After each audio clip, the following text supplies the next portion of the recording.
down by the sea. It ain't much, but it's enough for me.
Harmon, my man Harmon, he's hilarious, he's wonderful.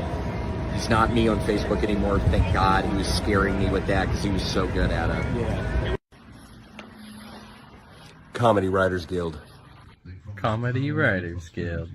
It's a motherfucking Comedy Writers Guild. Who's ready to fuck bitches and get funny?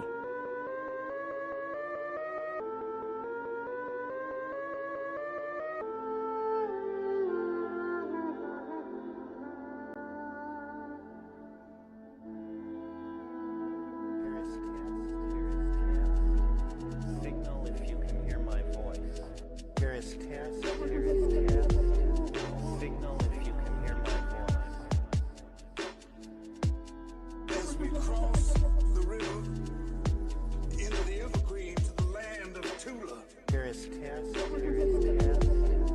Signal if you can hear my voice.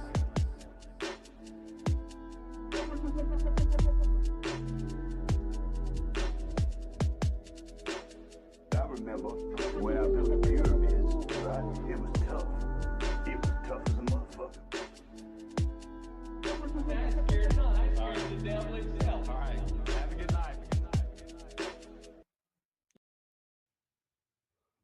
Yo, what the fuck is up, everybody? What's going on? The chat is going wild. I see shout out to Luke Hokenberg, aka Pinky, my boy. We got Sean Wheeler in here tonight. He Too Damn Funny is in here tonight. Jenny, holy shit, you actually made it here. Glad to see everybody. Of course, we got a Fender, Dirty Dave, Dave from Down Under, Matt DeWalt Atkins, Brian Lewis. Saw Dan Zilla in here. Guys, we're going to have a great fucking night. You see all these heavy hitters? Holy shit. Welcome to the Comedy Writers Guild. My name is Harmon, for those of you that don't know. And as always, I have with me my amazing co-host, the guy who isn't such a fat fuck anymore and can fit into his Comedy Writers Guild shirt, Travis Wayne.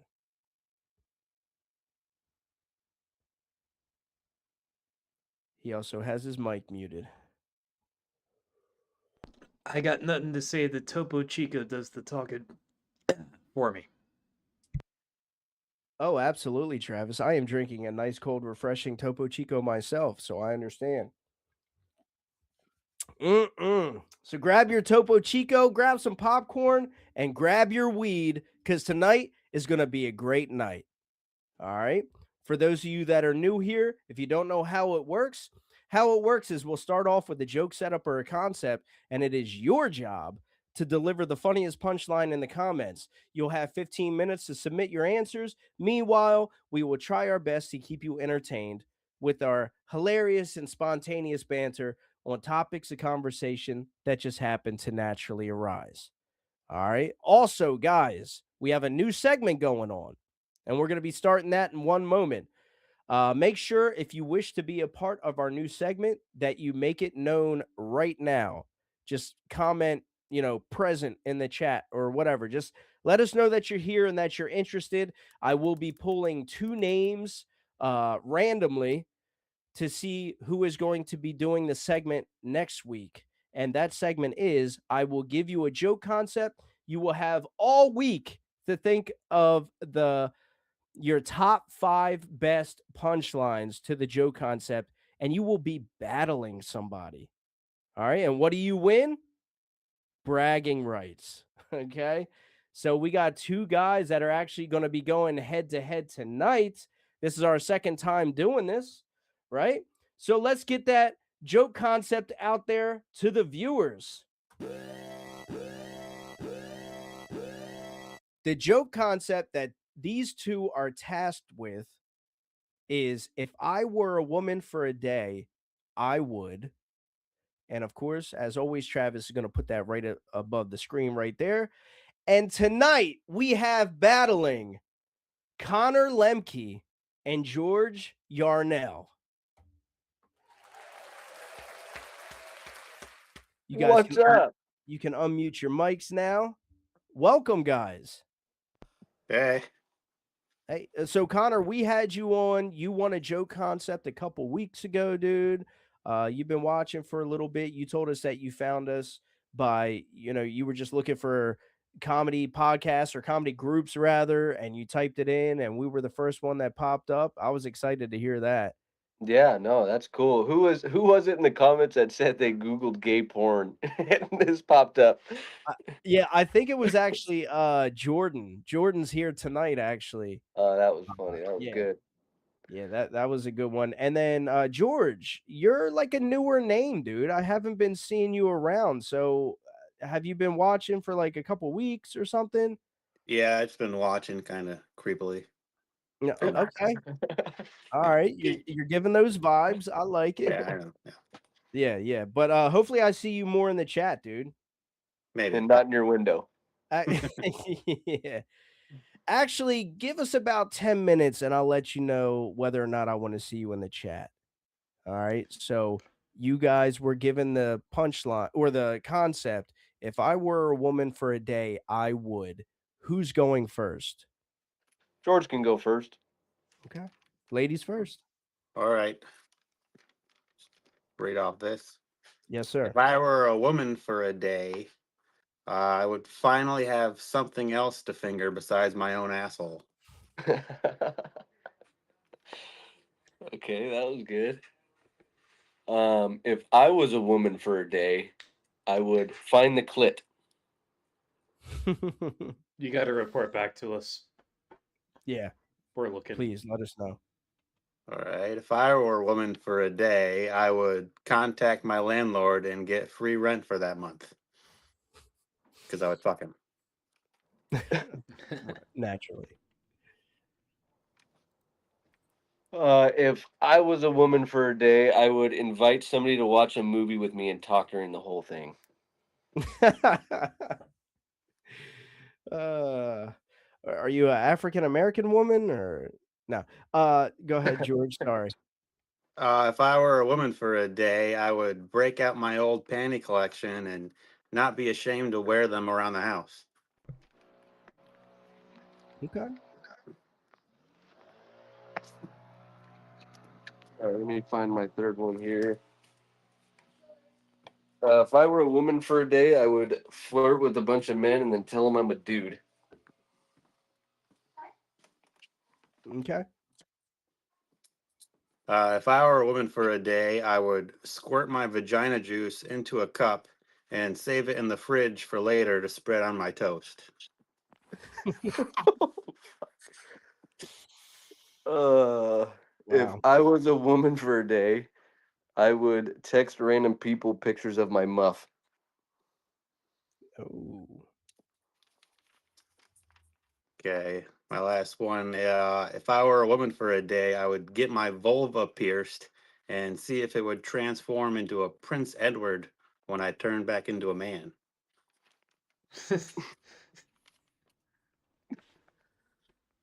Oh fuck. If I was a woman for a day, I would forget to put gas in my car and sit in the middle of traffic with the hazards on. Oh man. All right. Okay. Good battle, guys. Hey, if either of you two end up being a woman for a day, please hit me up because I like some of those responses. I want to see that muff, dude. No, dude, I'll send it without being a woman. Yeah. That was great. Well, all right, so we're gonna leave it up to the chat like we always do, guys. Who do you think had that one, Connor or George? But I appreciate you guys coming on. I hope to see more of you guys. And shit, you know what? We'll even give you the opportunity. If you win a Joe concept tonight, you can come back on for the 15 minutes. Usually, once you come on, that kind of, that's it for the night. But nah, we'll keep it going. So thank you guys so much for coming on, man. Yeah, All right. thanks for having us. Thanks Of a course. bunch. Yes, sir. Peace. Bye-bye. Later. All right, we got Connor and George, guys. What do you think? Who won that? But let's get down to what this podcast is all about with the first official Joe concept of the night. So, the news has been crazy. Me and Travis were trying to come up with Joe concepts that were just kind of like not political because everything seems to be political right now. Yeah, we had to twist our nipples hard for this one. Yeah, for sure. Now, let's just get this one out of the way, though. So, if you haven't heard the news, Donald Trump has left instructions in case he gets assassinated. What were Donald Trump's instructions he left if he were assassinated? All right. And we'll start those jokes. I see you, Jacob. We told our guests it's okay to come on now, right? No, I did not. I see you, Jacob, faggot. All right. Let me send our special guest an invite. All right, so our special guest tonight, guys, I actually have never heard any of his comedy. I don't know who he is, but we are going to find out together tonight on Comedy Writers Guild. My buddy Mag, who you all know and love, went out to Vegas for a work trip, and while they were out there, they ended up hitting up an open mic. And this guy was recommended by Mag. He said he did an amazing job. So I invited him on. Welcome, Evan Connolly. Hey, what's up? Hey, Hey, bro. Hey, third thanks for time's the coming on, man. charm. Yeah. Sorry for coming on earlier, but you guys have a cool vibe. I was like, what the hell's going on? This is sick. Thank you. You got a You cool get Thanks, vibe. to brother. Yeah, I appreciate watch that. Thank you. them do like the joke battle. That's awesome. Yeah. So I kind of explained to you like how the podcast works. We Yeah, like during the episode we put out 4 joke concepts to allow 4 people to win a spot. yeah. So the first joke concept, I don't know if you heard it, but it's what were Donald Trump's instructions he left if assassinated? When you first said it, I thought you said Donald Trump's insurrections. When Oh, you first, I'm joking. no. Either one.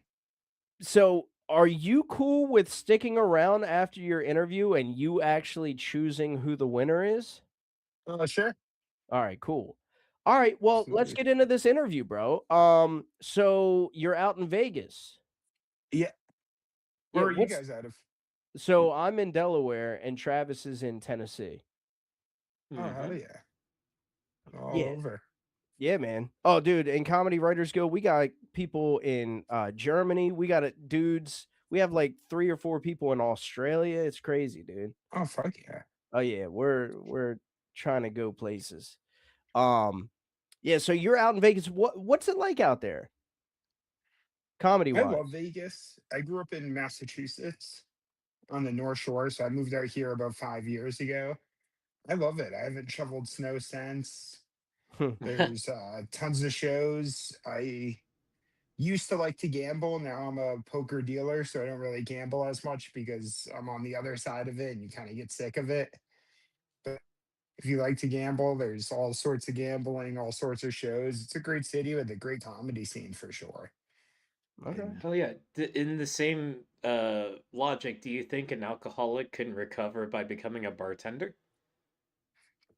no, no. I think that'd be different because I think that'd be harder with gambling. It's like you just see so many losers all the time that like I used to deal blackjack and like after 2 weeks of dealing blackjack, I was like, I could never sit at a blackjack table again.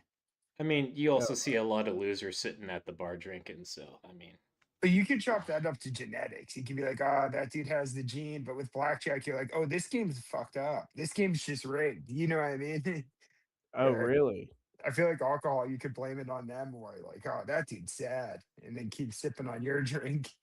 With Yeah. blackjack, you're like, oh, this game's sad. This game's just repetitive and you're bound to lose. But Damn. If you ever wanted to see like a real big loser, look in the Comedy Writers Guild chat, dude, and look for the name Richard Silva. Richard Silva. Yeah. Yeah. Big loser. He'll never make it on this fucking podcast. What a fucking loser. Yeah. All right. So what made you move out to Vegas? That's a big move. Massachusetts to Vegas? um, I was about the age where if you're gonna make a move cross country is around time. I was like 25. And I was dealing poker in the Boston area. So I was like, if you're gonna deal poker, this is probably the best place to do it. And I realized how cheap Vegas was compared to Massachusetts to live in and to have an apartment and just about everything. I was like, you know what, that'd be kind of sick. I like the city, I like the heat. Always like the vibe of Vegas and did it Yeah. when I was young enough that it was just easy to move out by myself. Oh, good for you, man. All right. So going to your comedy, how would you explain your style of comedy? I'd say one liner absurdist kind of. Oh, I like And that. still pretty clean, but it's funny because a lot of people like in the comedy scene will say I'm a one-liner guy, and then I see other people that are like really good one-liners, and I'm like, that's giving me a lot of credit. I'm more of basic setup punch, but kind of more clean joke style You than choose to be clean? yes and no. I didn't originally, but I started getting booked for clean stuff, and I the first couple of times I'd be all nervous about it, and then I realized I was pretty clean naturally. So now I kind of try to, but I kind of fell into it naturally. They started asking me to do clean, and I'd be like, "Oh shit," and get everything together, and then I'd be like, "Actually, this isn't that much I have to cut out." I was like, "I'm kind Yeah. of already close." I was never too vulgar on stage to begin with, which is Okay. nice. Being out in Vegas, you ever heard of a podcast called Sauced in the City? I think I've seen clips of it. Oh, Saucing. have you? Oh, yeah. Who runs it? Because it does sound familiar. Brenda Okay. Brown. Yeah, yeah. Okay, I know exactly what you're. Or I know Brenda. Uh, I'm friends with her on Facebook. yeah. How's Got to. she? I don't think I've seen her for a while. I think she was around at a lot of mics when I first started, but I Oh, okay. see a lot of posts on Facebook, but don't know too much personally. Oh, okay. Yeah, she tried to say that our Comedy Writers Guild was a cult. It was pretty A funny. cult? Yeah, yeah, yeah, yeah. Hell It's yeah. true, but Cults Yeah, are in. cults are in. I'm glad Yeah. you said that. Yeah. Remember, guys, this is a cult, so your wife is now my wife. Oh, gee. I'm too Um, close to Utah for you to be saying that shit, man. yeah, with the Mormon. Um, so what does your creative writing process look like for you? So I've been thinking about that a lot recently. It definitely changes. Right now, it's a lot of writing, like, so I do roast battles a lot. Oh, okay. I'm a big advocate for roast battles, and I've got into them when I started, and now it's definitely become some like a thing. And I like those because they give you kind of a starting point for writing, and then sometimes you end up writing your own jokes. But it kind of gives you a target practice that if you like writing and you Yeah. have a roast coming up, you can kind of start scribbling.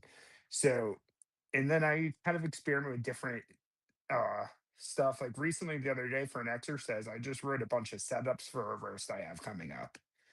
And didn't even like write the punchlines yet. I was just like, "Well, let's just see how many setups I could write for her and kind of broaden it. And then probably when I go back and look at it tonight, I'm gonna hopefully write some punchlines eventually." But Yeah.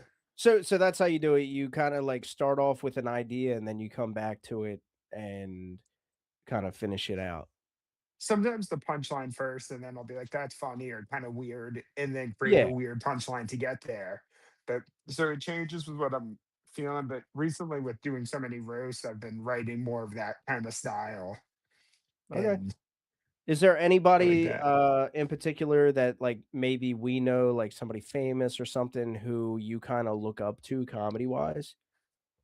Kevin Nealon, especially recently, he just dropped a new special, and I Kevin was who? like, Kevin Nealon, Oh, Nealon. I was about to look up. Oh, yeah, fuck yeah, dude. yeah. I love Dude, his he is style. so funny, bro. I like the dry, kind of absurd, and like you look at Yeah. him, and he's kind of cleanish too. Like I like that kind of tiptoe. And you just dropped a new special that I was like, okay, Yeah. this is sick. Is that the And one where he was talking about his son or whatever? He was yeah, talking about his son and he was like, "Hey, buddy, I yeah, forget his name." Like he was mhm, talking to it was that yeah, one? Yeah, yeah. dude. And I it's like, caught like a bunch of clips of that. That is I need to yeah, watch that whole special. it's on YouTube, and big fan of him in that kind of dry, very just dry, no spin on it Yeah. jokes. And then with roast, it kind of varies, especially the different styles of how I want to get into it for roast. No, I just sorry. I thought it was in my notes. I accidentally just sent it to you because I wanted to watch it. Yeah. I thought I had my notes up, but I just sent you a message. Oops. I was like, Uh sick, I'll check it out. yeah. Yeah, so that's a good one. So do you consider yourself like a roast comic? Recently, yeah, because it's been a Okay. very recent thing that's been more and more for sure. Like, I started doing roast within my first year. I started doing them, and like 6 months into comedy, I did the naked roast at Skankfest. Just Oh because it was wow. in Vegas, and I was like, oh, it'd probably be like ripping off a band-aid for any stage fright would be to do the naked roast. And then after I did that, it got hard to say no to roast because people were like, bro, you did a naked one. You won't do this for a show. And then I started doing the ones at the local clubs, and they'd always kind of been a vehicle to get into the clubs. I noticed it's something you can book yourself on, and you're not burning any material. You're writing new jokes. It's pretty much a joke writing competition. Yeah. And then if people fuck with you from that, it lets you do your stand up and they haven't even heard your normal set yet. Like I started doing the roast at the comedy store recently, and then today actually they just released the episode that I'm on with it on the roast battle channel. Oh no So if you shit. go on YouTube and check it out, me and one of my buddies from Vegas drove down there and did the roast battle a couple And weeks ago, but they just dropped it on YouTube. what channel is that? The roast battle league channel. Oh, okay. Yeah, guys, go check out the Roast Battle Let League me channel see. and show them some love, man. Yeah, I'll be It's checking that out later. Brian Moses' show. They do it every Tuesday at the Belly Room, but now they're in comedy clubs all over. They've grown a whole network of a league that they do with it.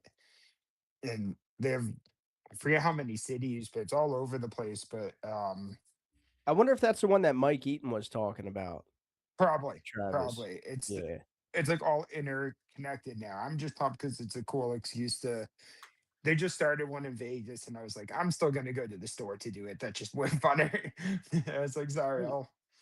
I'll do both. I have no problem doing roast in Vegas. I think we have three other roast shows going on right now.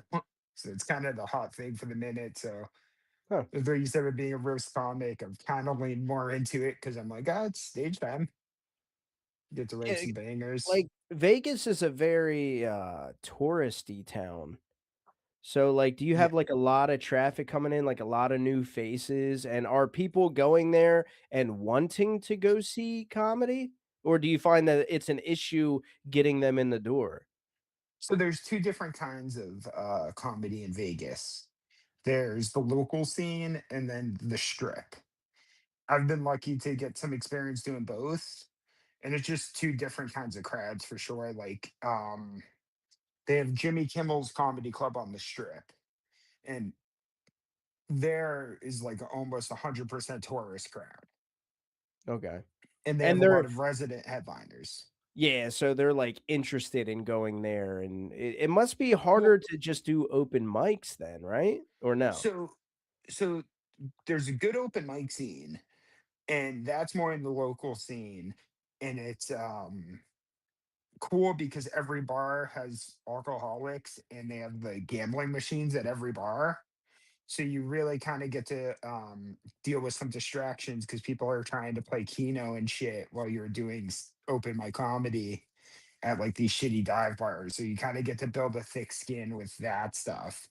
And Hmm. then it's definitely like I was saying that Jimmy Kimmel's, I think somebody told me once that it's like a third of the crowd is just there for a night out, a third of them has seen the headliners, and like a third of them just walk by.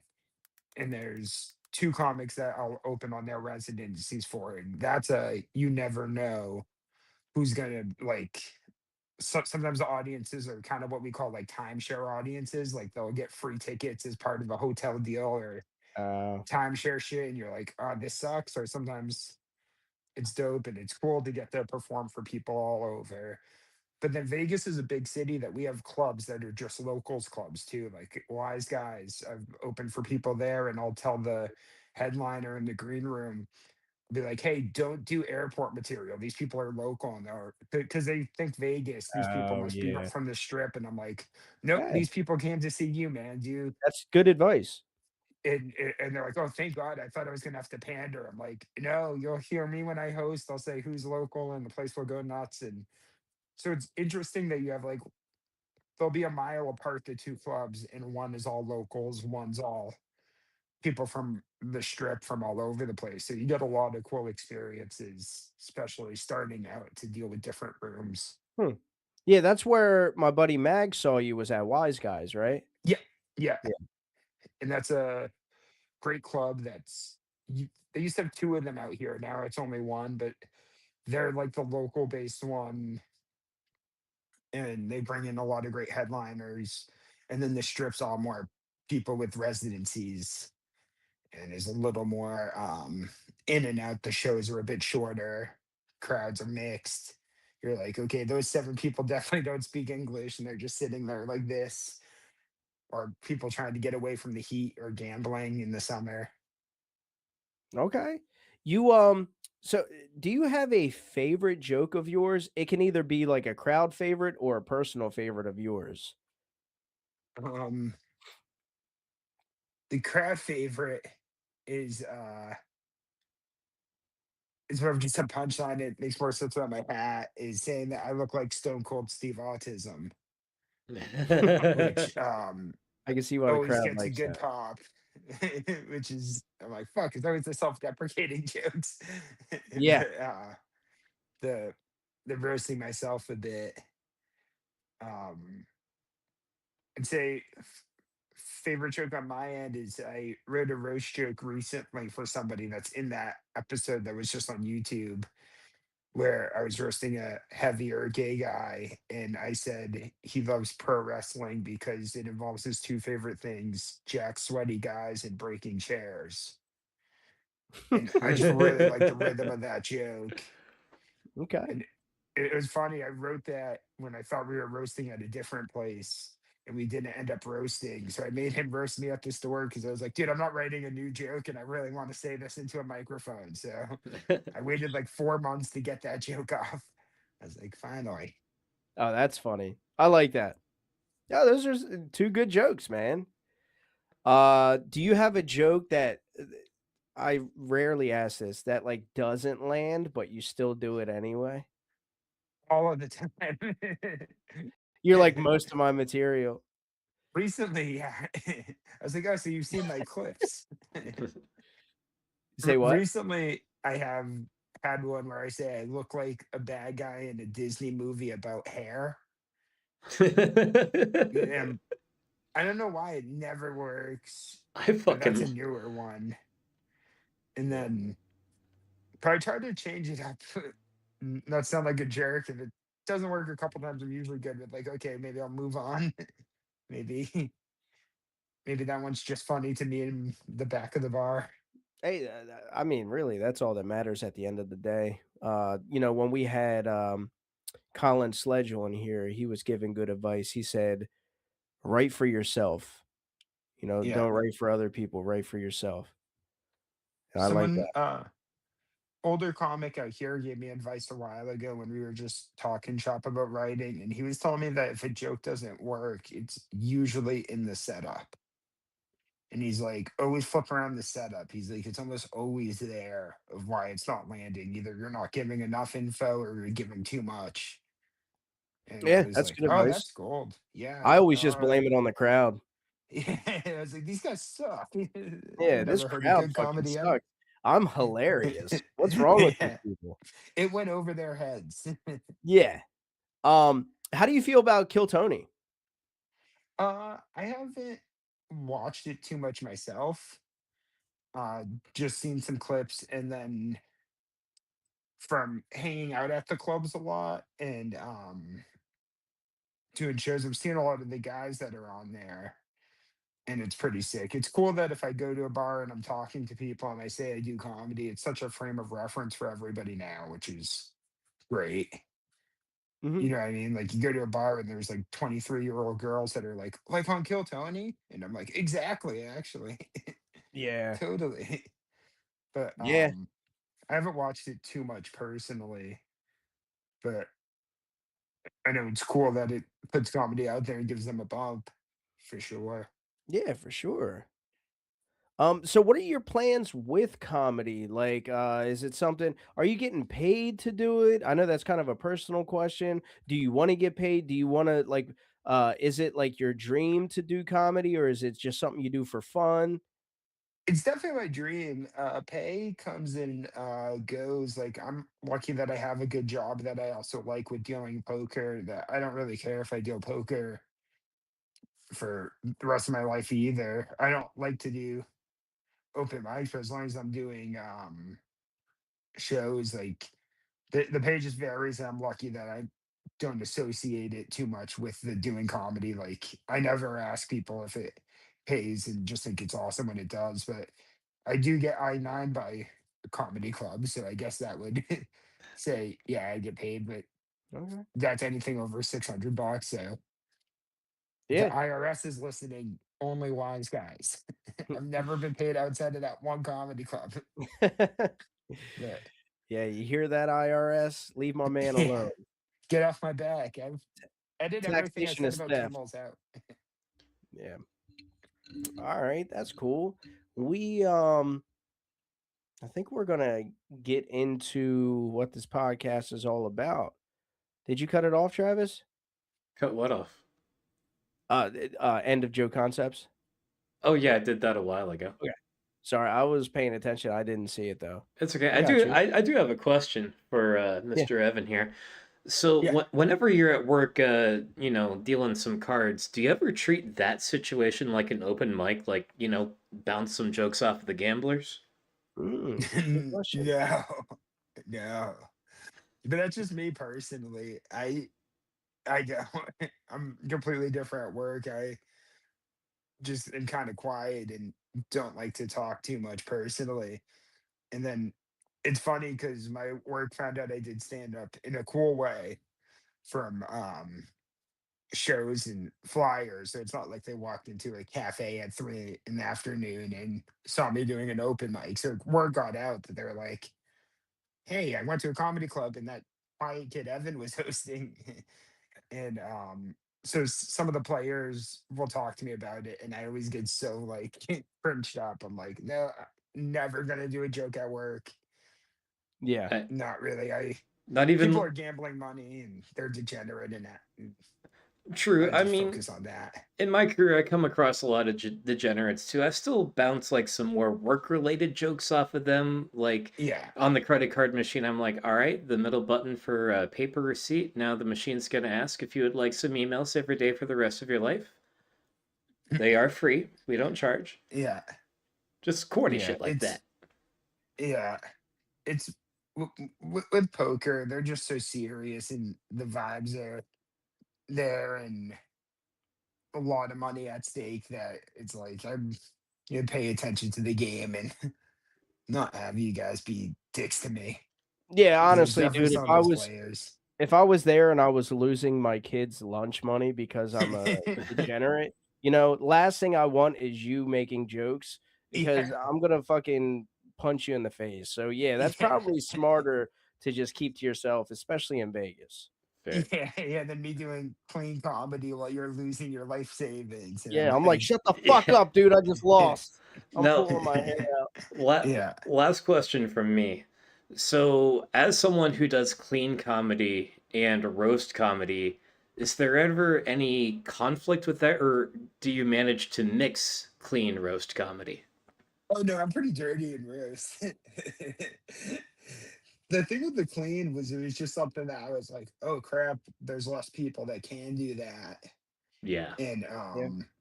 especially when you're starting out and you're in the clubs, a lot of times what the clubs care about for an opener is don't embarrass the club because this guy's coming in off the road and they just need somebody that's not gonna do eating ass material for 15 minutes before the headliner.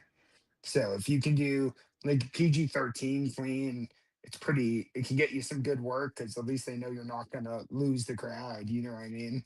And then when I do roast though, I definitely am not doing clean roast. Like I was writing Yeah. some roast jokes for a roast I have coming up, and I'm like, that's almost like the cool like fetish thing on the side is like, okay, well, I can be super vulgar here when it calls for it, but a lot of times people complain that they don't get spots, and it's like, dude, all you do is talk about sex the whole time. Like, it can be a bit of a risk for this guy gets in off the road and he has a random opener and the guy's just going to do edgy bits the whole time. That's a risk for him versus I go up and do self-deprecating and like dyslexia jokes. It's a safer bet for the club to book me because they're like, oh, he's not going to walk the room and Do you have dyslexia? yeah. Oh, word? Yeah, me Oh too. yeah, big part of that. Yeah. So you have um, dyslexic jokes? oh yeah. Do you mind if I Um, hear one? yeah, I have a good amount. I have one I've been working on recently, which is like a shorter one, and I'm not gonna do a full bit, but it's about if you're blind, dyslexia must be a rumor. Like, like you couldn't fuck up reading braille, and then I have a whole a newer one about the jokes I said before, like the I look like a bad guy in a Disney movie thing. Mhm. I had one about Dyslex Luther. Oh, It's a bad guy who's mad at superheroes because they come from comic books. So it's a lot of just stupid. Weird. I do a minute thing about a fake podcast called Dyslexic and Pissed, where I just struggle to read for an hour. And I've done that's that one for a awesome. while, and people will come up to me after and I'll be like, hey man, I was looking for Dyslexic and Pissed on Spotify. And I'm like, bro, that's not a real podcast. I'm fucking Oh, around. shit. I literally say I do a whole build up on stage about like get your pens out. I have a podcast. Make sure you smash that like button. And then the whole joke is it's just dyslexic and pissed. And they say I have a podcast where I just struggle to read and the episodes are all misspelled and wrongly numbered. And people are actually like, so where do I find it? I'm like, bro, get a Hey, at life, least they're dude. interested, man. You have them engaged. Yeah, I have to make Yeah. one. Eventually I'm gonna make one. I was about to say, what'd Uh stop you from actually doing it? It sounds like you'd get great viewership. Yeah. Me and one of my really good buddies, he's a comic out here. He's Mexican, and we talked about doing a podcast called Dyslexican because I'm dyslexic and he's Mexican. So I think we would lean in that. But That's cute. yeah, I probably should because now I'm just getting a joke podcast out there that doesn't go anywhere. That's That's probably easier to just make the podcast. that's Are funny. you real dyslexic? Yeah. I actually made a joke about dyslexia, and it got my last Facebook account banned, like permanently banned. So I had to like start from scratch. I had to start like the Comedy Writers Guild over again and all that shit. Yeah, and it was so dumb. I was like, being dyslexic always fucks up my LSD trips because I try to dose myself with LSD and accidentally give myself GHB and date rape Yeah, myself. yeah. And I guess That's you where can't talk about it's that part, drugs. not the dyslexic part. Yeah, well, no, yeah, it wasn't the dyslexia. I guess you can't talk about drugs and rape in the same sentence. I Yeah, mean, come yeah. on, Zuckerberg. I mean, do we I was know talking. maybe it was a ban over ableism. Maybe. It's funny. I was talking to someone the other day, and they asked me like, "Oh, I think I'm dyslexic too," and they were like, "Because I get my P's and Q's mixed up or something." And I had to explain to them. They had no clue that, like, I was like, I know I got diagnosed as dyslexia as like a kid. Like, this wasn't self-diagnosed because I fucked up reading once. I was like, it was like a Yeah. thing during school. I didn't just make up ADHD. Like it was a Yeah. because You just gotta everybody's tell that guy self-diagnosed now. he needs to mind his P's and Q's, dude. Yeah, I'm like, you worry about your letters. You're like, I can't Uh, even cross my T's and dot my I's, bro. yeah. If my vision gets any worse, dyslexia is not gonna matter anymore. Yeah, you'll be that blind person thinking it was a Yeah. myth. All right, dude. Well, so we're actually going to reread the joke concept now, and then Travis is going to read off all the people that got 4 or more likes. Also, if there's anybody that happens to be watching on Instagram or YouTube right now, come on over to Comedy Writers Guild live podcast on Facebook if you want to be a part of the action and a part of the fun. You can win a 15-minute spot on the episode instantly if you have the best funniest punchline and are voted funniest punchline in the comments. So Travis is going to be reading off the comments that have 4 or more likes. And right now, I am going to reintroduce the joke concept with the first joke concept of the night. Wrong button. What were Donald Trump's instructions he left if assassinated? All right. First joke comes from Ben Faust, and Ben said, "Make sure they say I died with a massive hog. Write it down." Next, from Dirty Dave. Tell my deputy to stop fucking couches.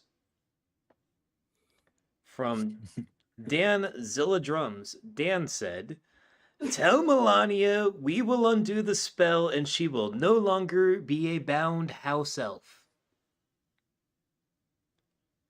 From He Too Damn Funny. He too said, "My hair must be preserved in a climate-controlled glass." From Ben Faust, Ben said, "Make sure they play D Antwoord at the funeral." What?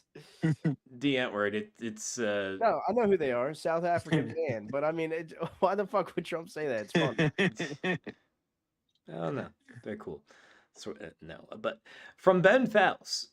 Wait, no, I just read that one. From He Too Damn Funny. He too said, "Tell the news I said I'll be back." From Ben Faust. "Touch up my tan real quick." From Philip Castor. Philip Castor said, "Last night's directions would be to wrap his body in a giant McDonald's wrapper." From Danzilla Drums. "Don't let Eric touch my golf clubs." And that was all.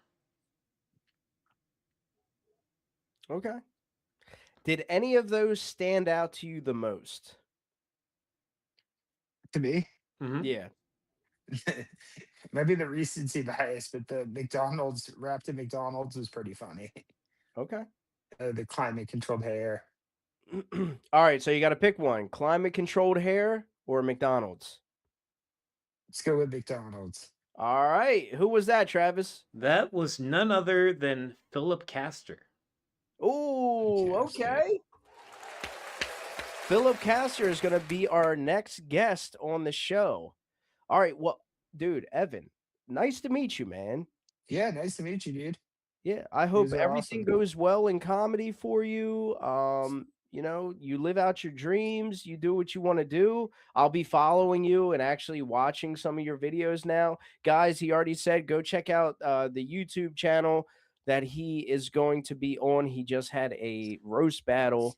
So check that out. And Travis already put your links in the description Yep. below, but if you want to like kind of shout out your social media so people know where to follow you. Cool. Pretty much Instagram is Stairway to Evan, Okay. which is about it. And pretty soon I have to update that because that song's getting older and older. But It's a Stairway classic. to Evan comedy It's a classic. and just Evan on Facebook. But it's awesome, man. Thank you guys. Had Yeah. a great time. Thank you, brother. Thank I'll you. be talking to you Peace out. soon. Peace. Cool. All right, that was Evan Connolly. And dude, and Philip Castor got a spot on here, huh? Yeah, I haven't seen him in a while. Mm-hmm. It's been too long. I was just thinking that today. All right. Well, let's get down to what this podcast is all about with the second joke concept of the night.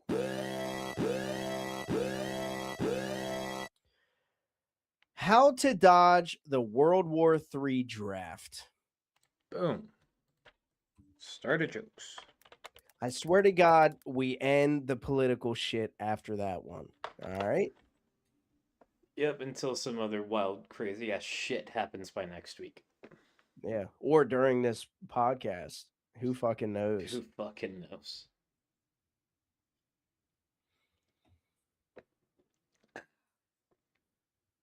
Let's see how many more.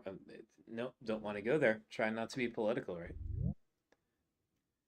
Hey, what's up? Oh, Hey, been a fellow while. Chitster. Hey, I just want to say something real quick. I see Joffrey Warren Featherstone. He said, bruh, mine got like 7 reacts. Yeah, it's a little different with the first one now, though, dude. I'm sure Travis read it off, though, right? You I did read it. don't. If I did, I totally missed it, and I'm so sorry. I did miss it. Uh, Hang on. Sorry, Joffrey. This one's for you, man. Add a couple of juniors where my name shows up in the files. I um, did vote for that one, I am but I guess you so guys sorry, are having the Joffrey. guest choose. Yeah. yeah, but it's one thing when Travis fucks it all up and doesn't read it. Jesus Christ. Godfrey, I'm sorry, man. You know what? I will give you a rain check on that one. You got the Hey, most react. I feel Joffrey's pain because I've had the most votes before, but the guest, like Pinky over there, he didn't think my stuff was funny enough because of the fat chick. So he didn't pick it. So oh well, you know. Yeah, I doubt you had the most reacts. But how you been, man? I have been noticing a few spots on the tour where people are getting funnier and funnier and doing really good on stage. You guys are awesome. Yeah, man. I won a live 15 minutes, baby. We are live right now. Damn, getting chewed out. Hey, man, I feel your pain. we are doing whether or not my son would like to be a Spartan boy growing up, and how ridiculously dangerous and hard it was to endure the training lifestyle to become a Spartan.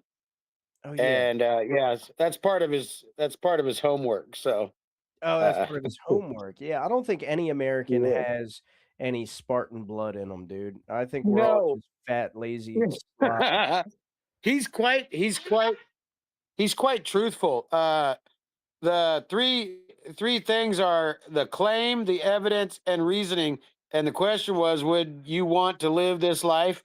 Why or why not? And he said, I would not want to live as a Spartan boy because they are raised for battle. I don't want to kill anybody. There is also a good chance I would die in battle. So he's He's a very realist. truthful. Yeah, Yeah. he's a realist. And He's for like, is reasoning, there Minecraft in Spartan land? exactly, yeah. He would that and what is it? Warcraft? No, what's the one that But he the was other one? just speaking my language. Yeah, you're speaking his language, Minecraft. I knew it. Yeah, I knew it. yeah. Yeah, that's a required course for junior high, I'm sure. Yeah. But yeah, I've been enjoying the stand up. Your timing and your ability to get on stage and write something real quick to respond to the guy before you. Oh yeah, thank you. Oh, I think we lost him. No, I'm right here. Oh, okay. I thought you cut out.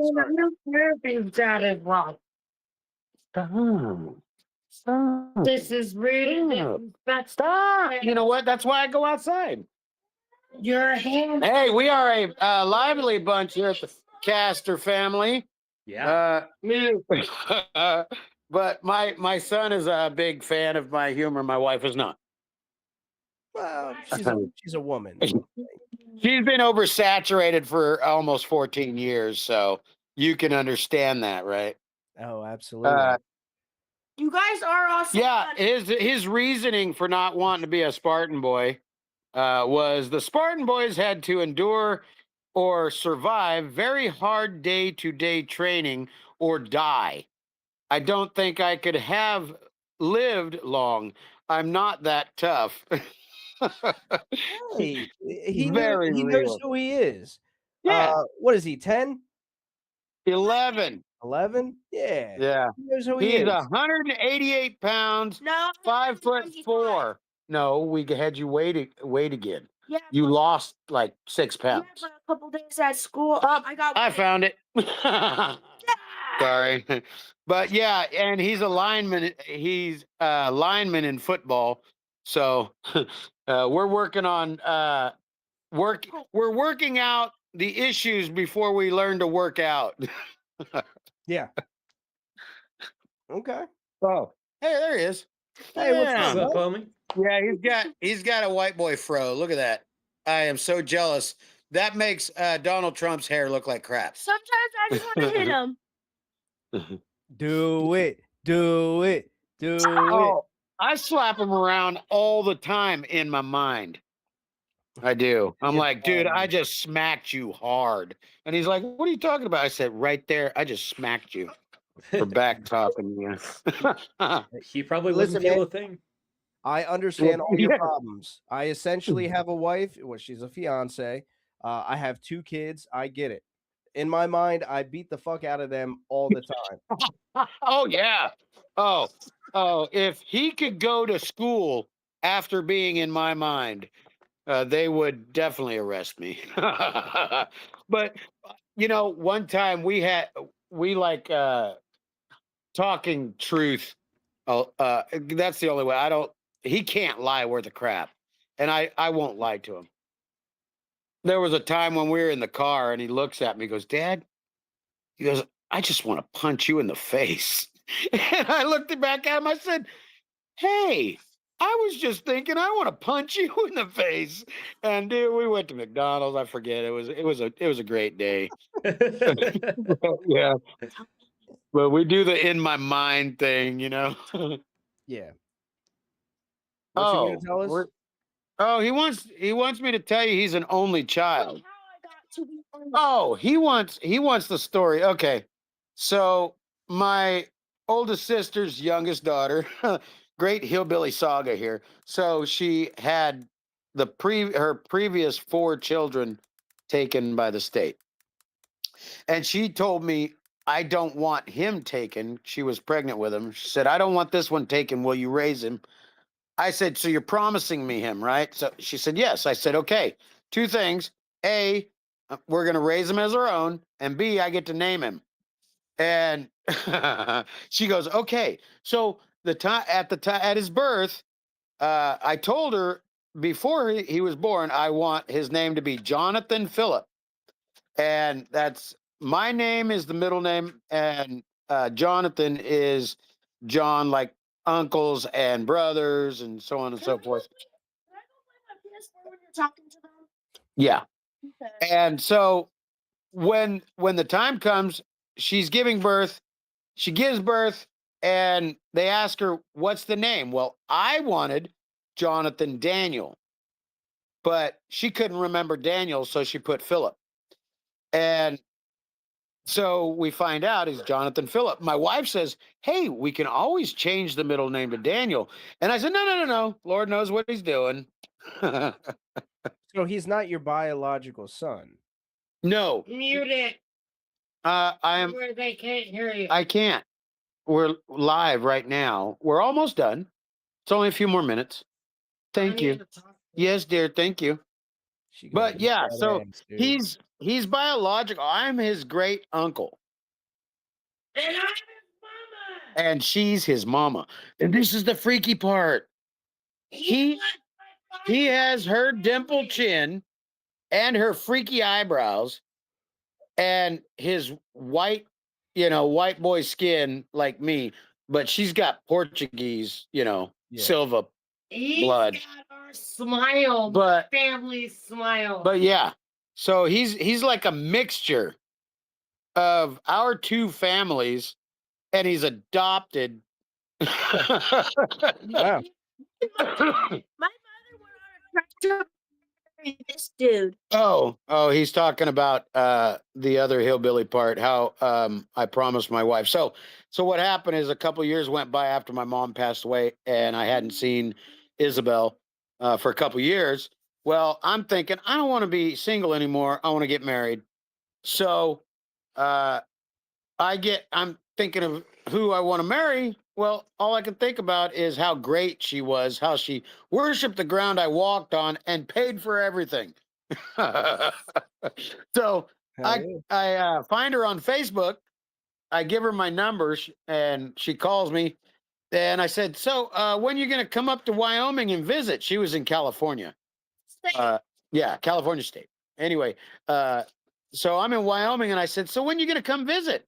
And if you like it, you can stay. And if you stay, you can move in. But if you move in, we got to get married. And she goes, screw visiting. We're getting married. And we haven't talked for 2 years. Yeah, I just told him that. Yes, dear. We talked. We hadn't talked for 2 years.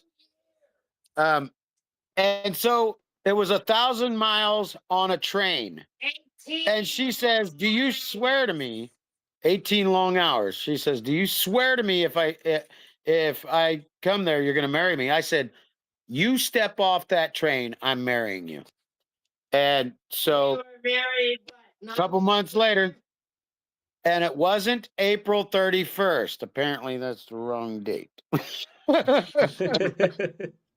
It happens, man. It happens to the best of us. first we don't have to. Yeah, she doesn't let me leave that, or she doesn't let me live that down because No, I don't. her sister was on the phone. She said, "What's our anniversary date?" And I said, "April 31st." And there's no 31st. It's a 30. shit. Apparently. Hey, Travis, you catch that Freudian slip?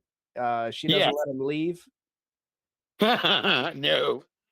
Hey, No. hey, scratch your nose if you need help. Yeah, I blinked twice. Yeah, blink twice.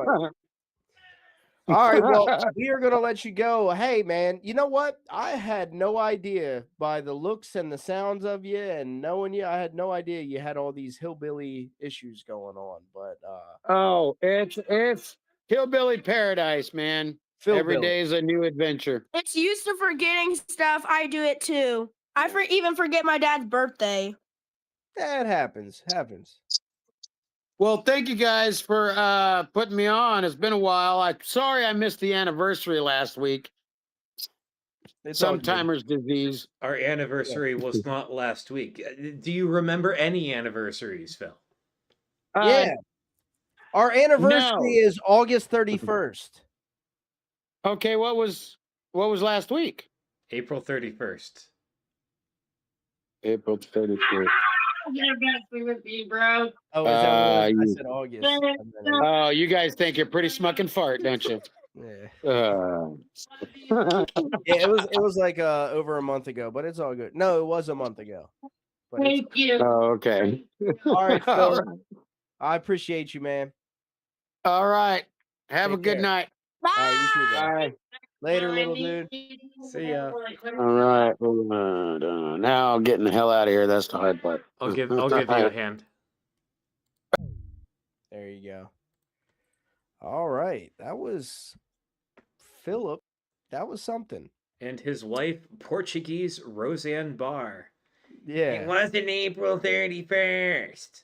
Yeah, Danzilla Drums. I saw his comment. He said, "Man, this woman has the voice of an angel." Oh man, that angel loves like Paul Malls or something. I forgot to type end of jokes. Let me do that. Okay, end the jokes, guys. Fuck your jokes. All right, Travis. Let's get down to what this podcast is all about with the second joke concept of the night. How to dodge the World War III draft. All right. First up, we have, and don't think I was going to forget about you this time, baby boo. Joffrey Warren Featherstone. Joffrey said, this might not even be a joke for the concept. I'll say it anyway. Dog, what in the Oregon Trail is the motherfucker talking about? We'll figure it out one day. From Gary Gia. Gary Gia said, happy wife, happy life. More like happy husband, happy cousin. Again, not a joke for the concept, but we love it. It works in that scenario, that fucking redneck ass scenario. Yep. Let's see. Do we have jokes for the concepts? Danzilla Drum said, this is like reading the first book of the Bible. Hey, guys, if you happen to be watching on Instagram or YouTube, come on over to Facebook at Comedy Writers Guild Live Podcast. But before you do so, make sure to grab yourself a nice cold Topo Chico. You know you want one. All right, first actual joke for the actual concept. We have Roast Master Shane Lucas. Shane said, "To dodge the draft, I'll pretend to be Pickle Rick Silva. They won't even let him onto a podcast, let alone the army." Hell yeah. From Brian Lewis. Brian Lewis said, "Tell the evaluator you panic when the microwave beeps." Dude, can't let it get cold. From Brian Lewis. Barely a tour veteran. "Show up with a weighted blanket and call it tactical armor." From Dirty Dave. Dirty Dave said, "Hide on Epstein's Island." From Brian Lewis. Brian Lewis said, "Fail the psych test by asking if the enemy offers remote work." Shit, I'd do that. From Gary Gia. Gary Gia said, "Call ice on yourself." From no one, that was it. All right, let me hit us with a refresh just to see if we have any qualifying latecomers here. And Jenny Vierna said, "That guy reminded me of a hillbilly Jeff Ross." I can fucking see it. Oh, I can see that. All right, just check and make sure anyone else didn't. Jeff Ross without alopecia. Right.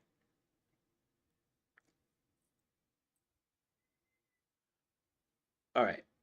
So we do have a clear winner.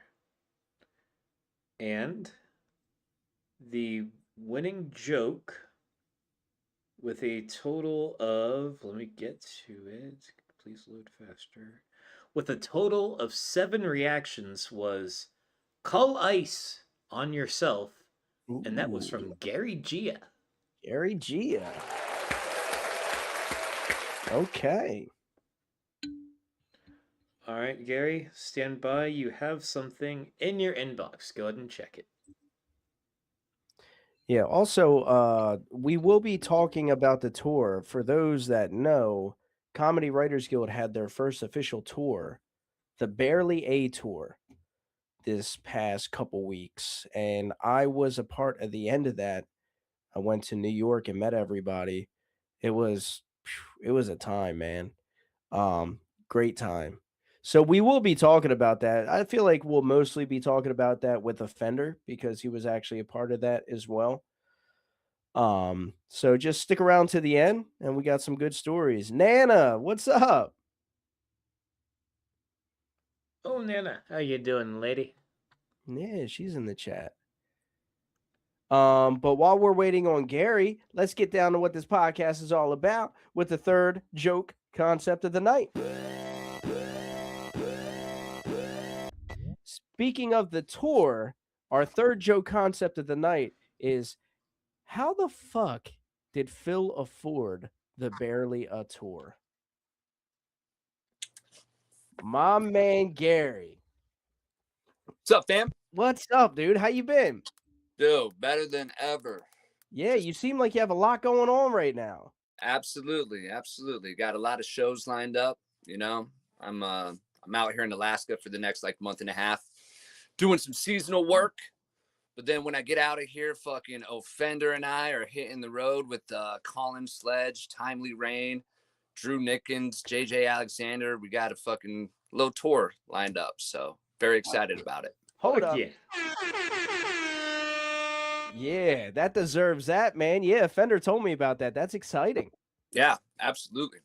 I just I got a contract this morning with Funny Bone in Kansas City. You know, we got the Looney Bin, Little Rock, Arkansas, Oklahoma City, Tulsa, Dallas, fucking everywhere in Colorado, Albuquerque, Santa Fe. So we're doing it. We're hitting the road pretty big. Fuck yeah. Shit, dude. All right. Well, I look forward to that. When does that start? Kickoff show will be Thursday, May 21st at Cap Hill Confidential in Denver, right on Colfax downtown, right there.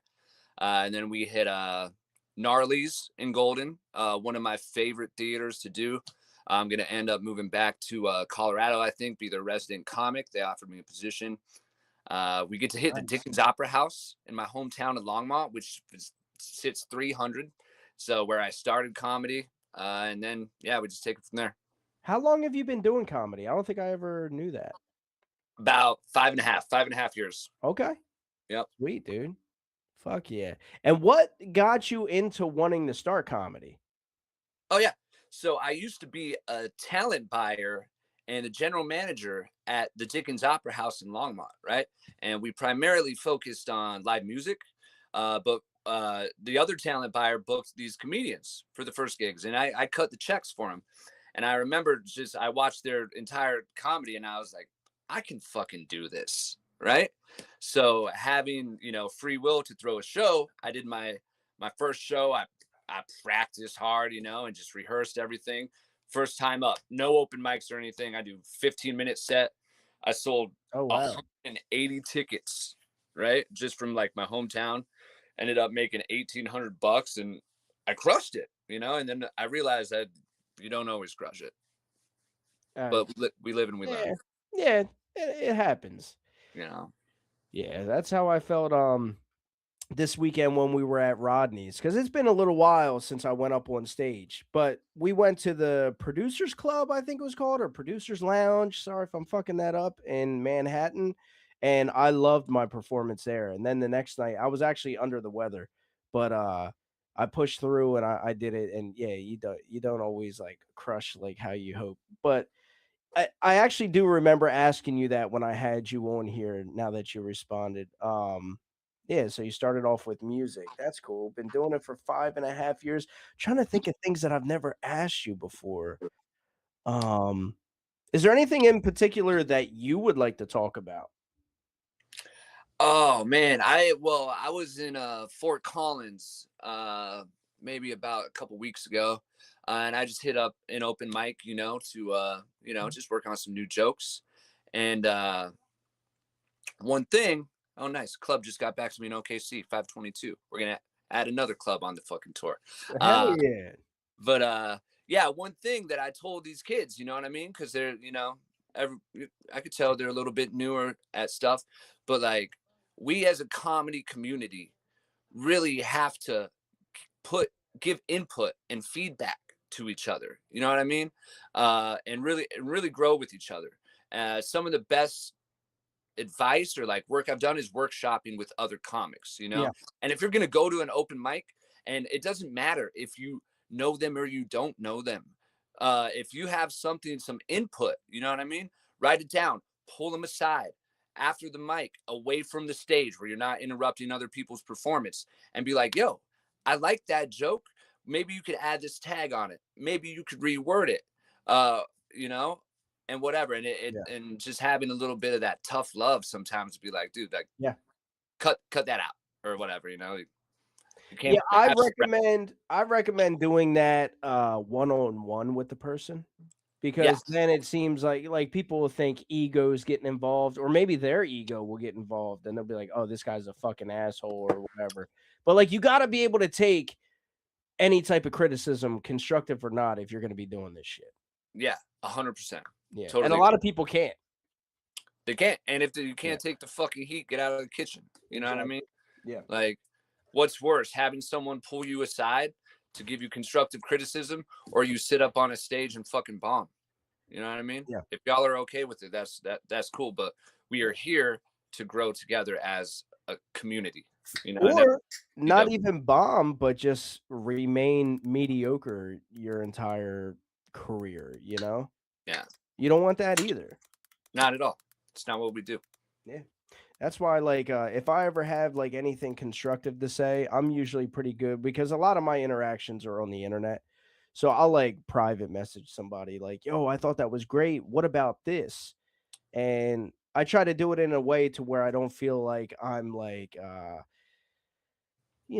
I never dog anybody, but I don't want them to feel like I'm stepping on their creative process either, Just kind of feel like I plant the idea in their head, like, oh, what about this way? Go this way with it. But then sometimes I'm not always right either. Yeah. Yeah, I know when I mentioned that tough love, that's with like your circle, Mm. your tight knit crew, but it means a lot, to like pull somebody aside. Like I'm saying, the one on one for sure is the way Yeah. to approach it, and just give more feedback. You know what I mean? Because we're just going to be a bunch of delusional open micers if no one, Yeah. throws out some input. Yeah. What are your thoughts on the Austin scene? Has it changed at all? I mean, I've only been out there for about 2 years, my view of the Austin scene is it's a great place for boot camp. This is your training. When Jacob and I are out there, we're doing 4, 5, 6 open mics a night, and we're really hyper accelerating that entire process of working out jokes. When it comes to getting paid in Austin, Jacob is a superstar in the making. Just wait, he's struggling to get these motherfuckers to pay him $25, Yeah. as a point when, a month and a half ago, I opened up for Mike Hammock at Gnarly's in Golden. And I only did a 10-minute set, but the owner and the talent buyer came to me after, right? They handed me $300 cash after my payment. Oh, And shit. we're like, when can we have you back? Oh, Right. wow. So I did 3 shows at Gnarly's there, so looking at that from Austin to Denver or other cities and hubs, it's if you want to go to Austin to make it, you better fucking win a golden ticket. Yeah. Yeah. Yeah, because my opinion has kind of changed on Austin now that I have like new friendships of people that are living out there. And like I stick to myself with my opinion sometimes, but I've recognized that it's almost like if you're nobody right now, you're just gonna get taken advantage of the whole time. Right. And I think you summed it up perfectly though, because I think it is a great place for boot camp. But then also, how many people are out there really hustling like you and Offender are? Not many. Few. Yeah. Absolutely. That's why I love that dude, you know what I mean? Because we have that drive and that work ethic, like where we push each other. There's times where like I'm like, I don't feel like going out. And he'll grab me by the fucking collar and be like, we're going, dude. Come on. This is what we live for. This is our dream. Yeah. And on that same end, I'll do it to him, Yeah. Sometimes I'm like, dude, come on. This like we gotta get out there, and just having that those people in your life, that push you to get better.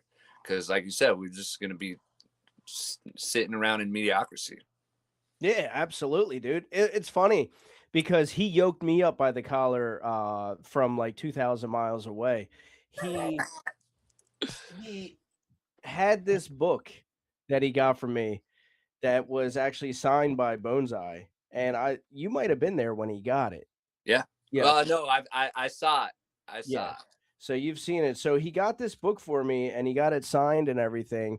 And then he was all fucked up and hanging out with Pinky and Phil. And they sent me a video and he was like, "Oh, fuck that. Harmon, if you don't go on stage when you're out in New York, fuck that book. You're not getting it." Right. And he's talking all this shit. Oh, boy.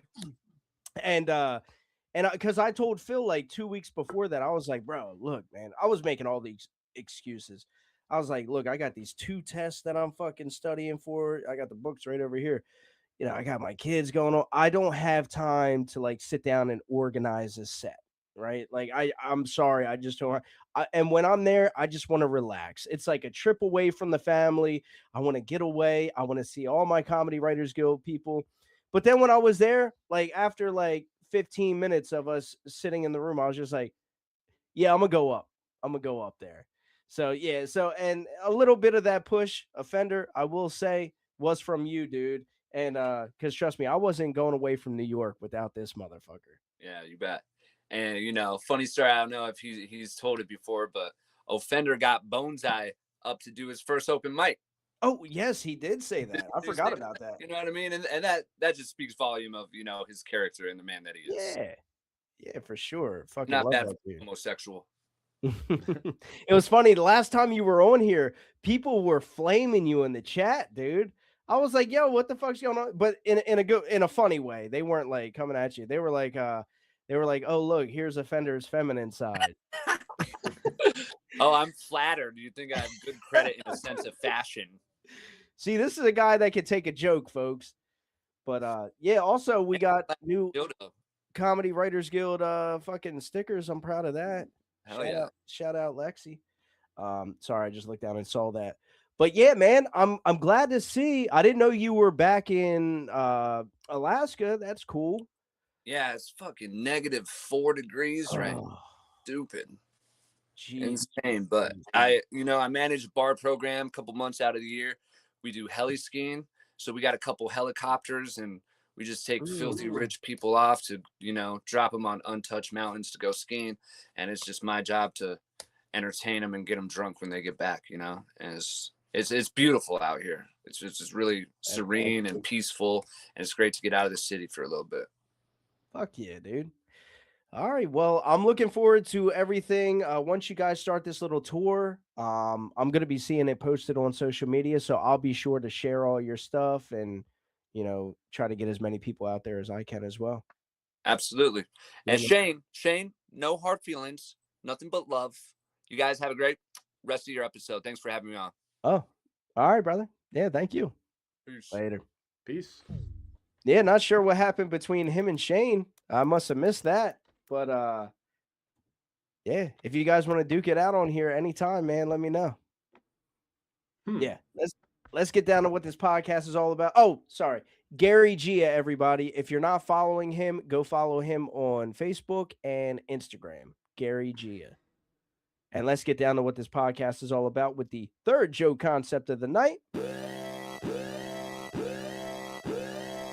A lot of people are asking, they're wondering. So am I. What do you guys think? How did Phil afford the Barely A tour? Shit, well, let's find out. First up, we have Brian Lewis. Brian Lewis said, Phil financed the tour giving motivational speeches to men who just bought a samurai sword at the mall. I feel like I would know what he means by that if I was in New York. Or no? I don't know. Say it again. I was confused. Phil financed the tour giving motivational speeches to men who just bought a samurai sword at the mall. Yeah, no, still doesn't ring a bell. Well, it rings true. From Roastmaster Shane Capchalucas. Mysterious man. He bet on Kyle to jerk off yesterday of all days and he cashed out big.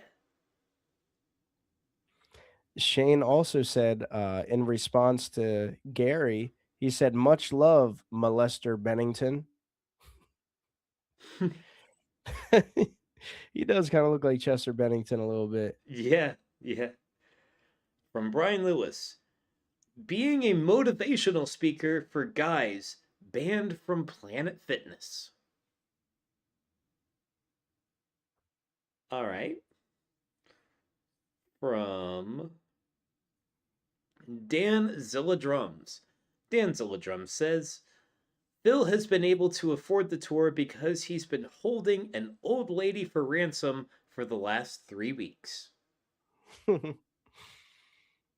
Okay. Philip Castor said masturbating bowls. From Kyle Yankowski. Kyle says, he manifested it with thoughts, belief, and reaction. By reacting them jokes in the comments, let's get to it, guys. Yeah, react, guys. I actually did okay this round. From Brian Lewis. Brian said he cuck-funded it. From Danny Trevino. Danny said, was one of the partners of the Somali daycares. Pickle Rick Silva said, Topo Chico sales. That ain't gonna get him on. That ain't getting you out of the hood, brother. No. From Philip Castor. Philip Castor said, Phil Lombardo works for the casting couch at SNL. That's where he found J.D. Vance and put him up to be president. Did a number on that fucking couch. Yo, that's a good joke, man. JD Vance and the casting couch. He's like, I'll test out the couch. Yeah. Yeah, don't even bother bringing in that poor girl. I got this, man. From, I don't know if I should pronounce this the Spanish way or the English way. Let's just do it the Spanish way. From Angelica Lopez. You've met her. Is it the Spanish way or the English way? Angelica? Angelica? I don't know. Oh, yeah. No, Angelica. Angelica said, there we go. He sold his sense of direction to the devil. Yeah, now she's just being realistic. We wanted jokes. That's just probably true. From what I understand, many of you were directionally challenged out there. No, only AK. From Jacob D. Legal, Offender said he actually works for the CIA. From Roastmaster Shane Lucas, he said, mob ties. I learned from Candace Owens and the Lombardos are a... I learned from Candace Owens that the Lombardos are a mob family and related to the Lombardis as in Vince Lombardi. For legal purposes, this is a joke. Do not kill me, Phil. Didn't we mention that last week? On last week's episode? It must have gone over my head. No, I thought I brought up Vince Lombardi. But never mind. Go ahead. From Philip Castor. Philip Castor said, Phil sells slightly used Diddy oil. From Blazing Nana. Blazing Nana said, I heard it was OnlyFans content. He didn't tell me about that. From Pickle Rick Silva. Pickle Rick said, selling Harmon Comedy feet pics from the subway. I wish I could afford it. Yeah. From some random nobody who is not relevant to this chat, Phil Lombardo. Phil said, how? Your mom. And that was it. Okay. All right, let me hit us with the refresh. Make sure the person I think is the winner is still the winner. Joffrey, if I missed anything, let me know, bud. No, he will. I feel bad about that. Let's see. Oh, shit. I think someone might have tied it. Nope. Oh, that winner has already been on. That winner's going to be on later. Oh, shit. The winning joke. No. With a total... you better hit refresh. ...of 6 reactions. You want me to hit... I'll hit refresh. All right, I'll hit a refresh.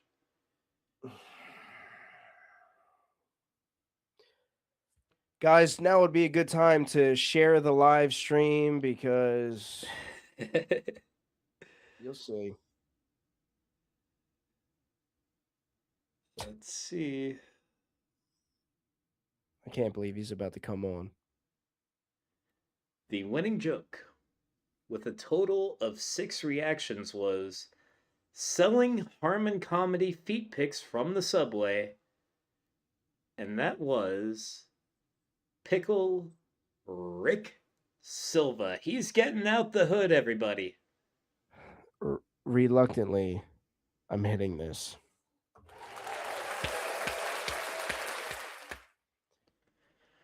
All right. With that being said, let's bring up let's get down to what this podcast is all about with the 4th and final joke concept of the night. It's been a while since we've done this, but it's hard coming up with concepts. So, guys, right now, create your own concepts. Whoever wins will be used next week in next week's episode. And look at that. The ratings plummeted. The ratings just plummeted. Oh, hey, Pickle Rick. What's up, dude? What up? What up? What's up, man? This is the second week in a row. I think so. It is. It is. My man's on a spree. He's trying to catch up with Danzilla. Trying. Yeah. He knows a little bit too much information about 9/11 to beat me, man. Yeah. Dude, we all felt bad. When we were in New York, we were like, we got to visit the 9/11 memorial, and we all got to take a fucking picture in front of it for Dan. I was the only person that got a picture of the World Trade Centers. I love how Dan was like, well, you can see the buildings a lot better now. You can see all the buildings that were behind it better. Oh, man. Yeah, it really opens up the skyline. I was like, at least he's Mr. Brightside, you know? He's like, yeah. You know who we haven't seen in a while, and he was just brought up? Freezy. I was just talking about him earlier too. Yeah, he's got a girl now, and he's fucking buying her 10-year-old son Newports, and he's just too busy for us. I thought about I did for the draft dodging one. I put just say you're gonna go get a gallon of milk and a pack of Newports. I thought of Freezy instantly. Oh God, yeah. Yeah. Life just hasn't been the same for him since he discovered cock and ball torture. Yeah, probably. Freezy would think that's gay. He's the type of guy that's like, if it ain't missionary, it's gay. Yeah, we only do things in the eyes of the Lord. No, I can't picture him ever saying those words. I mean, I've seen... yeah, he called me a sinner once. A what? He called me a sinner. How the fuck does that happen? I think he was drunk, but I mean, whatever. Yeah, that's funny. Dude, you weren't too far away from us. You should have came to New York, man. I didn't get the invite, dude. Phil didn't let me in, dude. You don't need an invite to come hang out. Well, I'm going to make that known next time. Like, if you're in the general area, if you're within fucking 300 miles and you just want to show up, show the fuck up. We'll party. Oh, yeah. No, I even said to him, I was like, man, I wish I would have went. It wasn't that far. I mean, it's like only 6 hours for me, I think. Yeah, it's not bad. I drive to fucking Michigan for weed before, so. Yeah. In the snow. Yeah, for real. Yeah. Well, this keeps getting brought up, so I'm just going to say like a little story right now. Dude, we were in the subway and we all were on the same car, in the same car. And the doors opened and there was this crazy fucking demonic screaming going on. And obviously we all were like, somebody's on drugs out there. And dude, I mean, it was like, like crazy sounding. And so the door's shut and everybody's like, oh, what the fuck? And then the train drives like 80 miles an hour for about 2 minutes, and then it stops. The doors open, and we hear the same fucking screaming. And there's like this black dude standing next to me, and I was like, yo, bro, is there like a demon out there that just like followed the train? Like, how are they out there screaming again? And the guy started laughing because that's like a crazy idea. And I was like, all right, let's see if it happens again. Doors close. We drive like, I don't know, 80 miles an hour. Doors reopen, screaming again. And the dude was like, bro, you might be onto something with that demon idea. Like, I was just picturing this demon just booking it through the subway.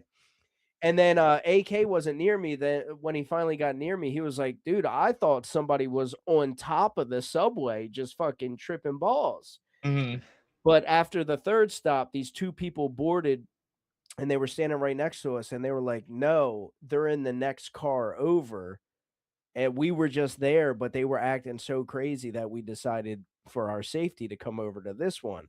So now we're all trying to get a spot and we're like peeking through the subway to see if we can see that person. Dude, there was this crazy bitch. I think it was a chick. I don't know. And she was just smacking herself in the face as hard as she could. Just over and over, smacking herself in the face and then dropping to her knees and then standing back up and then dropping to her knees and smacking herself in the face. And we were like, yo, she's on something. Well, obviously. But dude, she had the craziest fucking balance that I ever seen too. Every time the car's taken off, we're all like bumping into each other and try to hold on. This chick was just like standing like she was standing on the street. And I She's a was like, oh, pillar. yeah, she was like a pillar of the drug community. I'm about to say of the community. And she was wild. So then we were about to get off, and I had this thought. I told this thought to Talmadge later on, and he was, I think it was Talmadge. He was dying laughing. He was like, "Holy shit, I didn't know you were gonna do that." So when we got off, I walked real quickly to that car because I wanted to see if that person was standing like right where the doors were. Because if they were standing in front of the doors go all the way through. You know, they open on both sides. Yeah. I was gonna run. I was gonna be the hero of the subway. I had a plan to run through, jump, and kick the bitch through to the other side, and then just like run away after that. But she was standing like in the middle, like in between the two doors. I was like, "Fuck!" I wanted to be the hero, man. What Like if you weren't the hero though, and it was like someone's cousin, and they're like, "Dude, you just kicked my cousin across. You just hard kicked Hey my man, cousin." there was like 9 of us there, bro. I'm ready. Let's go. Yeah. All right. Let's just be real, Harmon. How many of those are actually gonna fight? Uh, I believe AK and Talmadge would have my back. That's all I need. I give you Talmadge, but AK's thinking business moves. He's like, I gotta go to work on Monday. Like, I can't be in jail on Thursday. Dude, and Talmadge is a big boy too. I never realized, you know, he's like 6'2", 6'3". He's a big guy. I was gonna say everyone's big to us, Harmon. It's Yeah, all right. true. When you look at everyone, like Giants are real. Yeah, that's how I felt giving him a hug. I feel like Pinky's probably formidable. He's got a nice low center of gravity. Just kind of get up Oh, I under forgot him. about Pinky. Yeah, but I've seen Pinky fight, so I wouldn't bet on it. Okay. Yeah. He's got Skankfest fights and everything on video. I'm not putting money on him. I'm gonna have to help him out. He got beat by a drunk guy on Whippets. I mean, so Yeah. this girl on bath salt's gonna fuck him up. Yeah, dude, this chick. But for real, I say that I couldn't tell if she was a chick or not. First of all, they had purple hair, but her face was so fucking swollen from smacking herself in the face over and over again. Like she looked like hamburger meat. It was crazy. Hamburger helper. Yeah, hamburger help me. That's what she was. She was screaming in demon. Hamburger help me, please. Dude, I wish I got it recorded, man. Oh, and then there was this crazy chick. I think, oh, Phil, what was her name, bro? The first night, I actually have it recorded. There was this chick that went up for an open mic, and I think her name was Samantha or something. But anyway, she was like this old lady. She might have been homeless, the way that she was acting. And she sits up on the stool and she's holding the mic and she's saying these jokes and they're not funny and nobody's laughing. And then all of a sudden, she takes her book and everything out of her lap and slams it on the ground. And she gets up and she starts screaming. She's like, "Nobody loves me." Right. And, dude, it was insane. And me and Pinky look at each other and then we both say, like, at the same time, like, is this part of the bit? Because then she walked over and she was like sitting next to us and she starts punching herself in the leg and hitting herself in the face and shit. She's like, "Nobody loves me." Dude, I gotta share the recording because it's pretty wild. Yeah, New York's just filled with crazy people. That's what I've come to the conclusion. No, actually, everybody was super cool, man. Everybody was super cool, except for those two, of course. But yeah, everybody's like, they're not friend. New York's not known for being friendly. No. So nobody's like overly friendly, but nobody's an asshole either. No one's going out of their way to be an asshole. Yeah. Yeah, It's they're what's just done keeping to onto them. themselves. Yeah, it's what's done onto them. Mhm. But I'm surprised that you didn't say that that was like my sister or my mom. No one loves me. No one thinks I'm funny. Yeah. No one laughs at my jokes. This was just more sad. I wasn't even thinking about myself. It was, He said I was just thinking about myself. not at all. I was just like, "Yeah, this is pretty I sad was in right the now." moment. Yeah. I gotta share that lady. I forgot that I recorded her. It was crazy. You felt bad, but you're like, I gotta record this one. Dude, and her fucking nipples, bro, were poking through her shirt. I wish you guys could have saw it. It was Oh yeah, well why don't pretty you rad. I share the mean, you video? recorded it, so. Yeah, share the video. He's like, I want this for my own dialogue. Yeah, I This is didn't for want me. to actually, Travis, I'll send it to you. Maybe you could play it. Watch, she I had the didn't camera wanna pointing at her fucking feet the whole time. Yeah, It's nah, just, she it's was just her wearing toes shoes. wiggling. She was wearing shoes. Nah, she's got some busted feet, I could tell. He said I could see him through the shoes. They're busted. Nah, I could look at somebody and be like, "Oh yeah, they got nice feet." It's a skill. No, but You know Frodo I Baggins put when it you on see job one. applications. Let me see here. Let me share it real quick. Oh, we'll do it as soon as you get off, Pickle Rick, because then you'll be able to see it better. All right. Yeah, this video is pretty wild. No, I didn't want to like zoom in on her face or anything. That's what I was trying to say. He zoomed in right on her nipple. No, I kind of like kept the camera aiming down. Oh, here it is. All right. Travis, there you go. Check that out. Is this something that you want me to watch or play for everybody? Play for everybody. All right, hang on. That's going to take some work. Yeah. All right, guys. We'll play the crazy lady. You can hear her yelling and all that good jazz. Pickle Rick, if you want to like mute your mic and go over and watch it real quick, I won't be mad at you. I'll try to. I don't even know how to do any of this shit. You see this brow? I got the fucking caveman brow, dude. I Yeah, so ain't do doing I. much. What it Nordic brow? Is that what they call that? Yeah, that's what they call it, the Nordic brow. Yeah, I got one of those. Yeah, we come from primitive people. Yeah. All right, hang on. Sorry in advance for any weird audio blips while I set this up. I'm gonna mute my mic.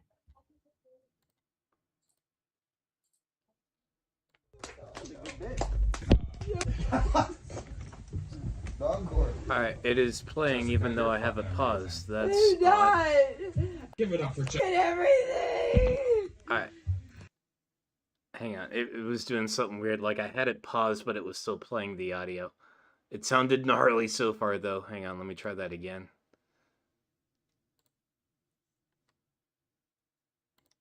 Yeah, Lexi, that's right. Her name was Jessica. That's right. Alright, hang on, I'm about to roll it. All right, I'm muting so I can hear it. Okay. Give it up for Jessica. We love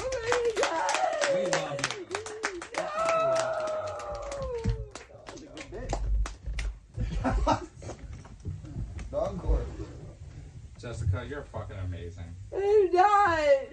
I suck at everything.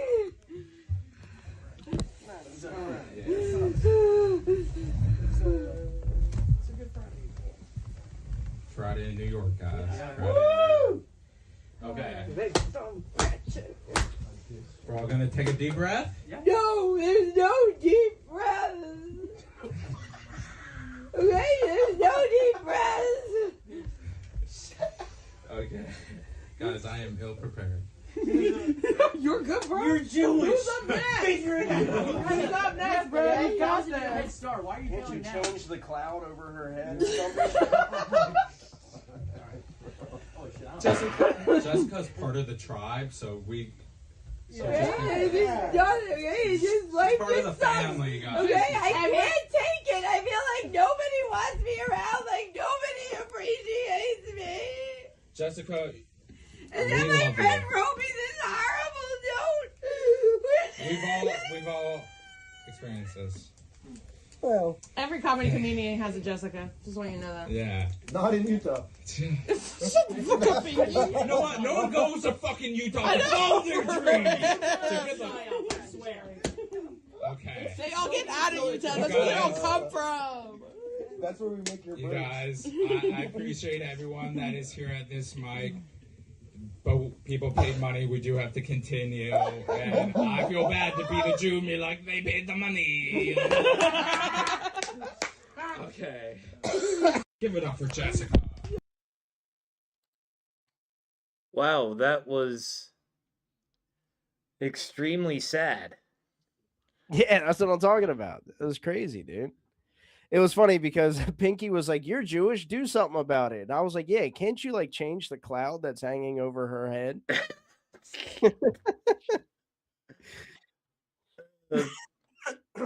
That bit was funny. And also, audience, I apologize. You're about to hear like a little blip of weird sound, so my bad in advance. Yeah, it was pretty wild, dude. She like at first, excuse me, she threw all her shit on the ground, just like boom, threw it down, and then got off the thing. And I was like, "Oh, now she has my attention. What the fuck is going on right now?" Change the cloud that's hanging over her, and then just Pinky, just instigating. And the dude was like, "Yeah, we have these type of people everywhere." And Pinky was like, "Not in Utah." Also, my advice to anyone who is having, a nervous breakdown, like tensions are really high, I would advise against chugging a C4 in that moment. Yeah. I Yeah, heard at that first I helps. was like, "Look at her go," because I thought it was a Topo Chico, but it wasn't. It was a C4. Yeah, no, should have been a Topo Chico. She would have been all right. Am I unmuted? No, you're unmuted. We're just Oh. ignoring you. I figured. Yeah. Yeah, but that shit was crazy. Yeah, Pickle Rick, we're gonna get on with things, dude. Sorry that we started talking. Wow. No, what do you want to talk about? Let's go. No, I'm fucking with you. I'm fucking Oh, with yeah. you. No, I'm happy that you went to the tour and all that stuff. I want to hear more about it, Are you gonna bring Phil Lombardo on? You should at this point. You I guys don't should talk know. about the tour. He's the one who, brought it together. It depends. If the person who ends up winning this concept wants to give it over to Phil, so that if they want to donate their time, we can do that. But we don't Well, I have wish I would have known. I would have donated my time. He's way more interested in me. True. No,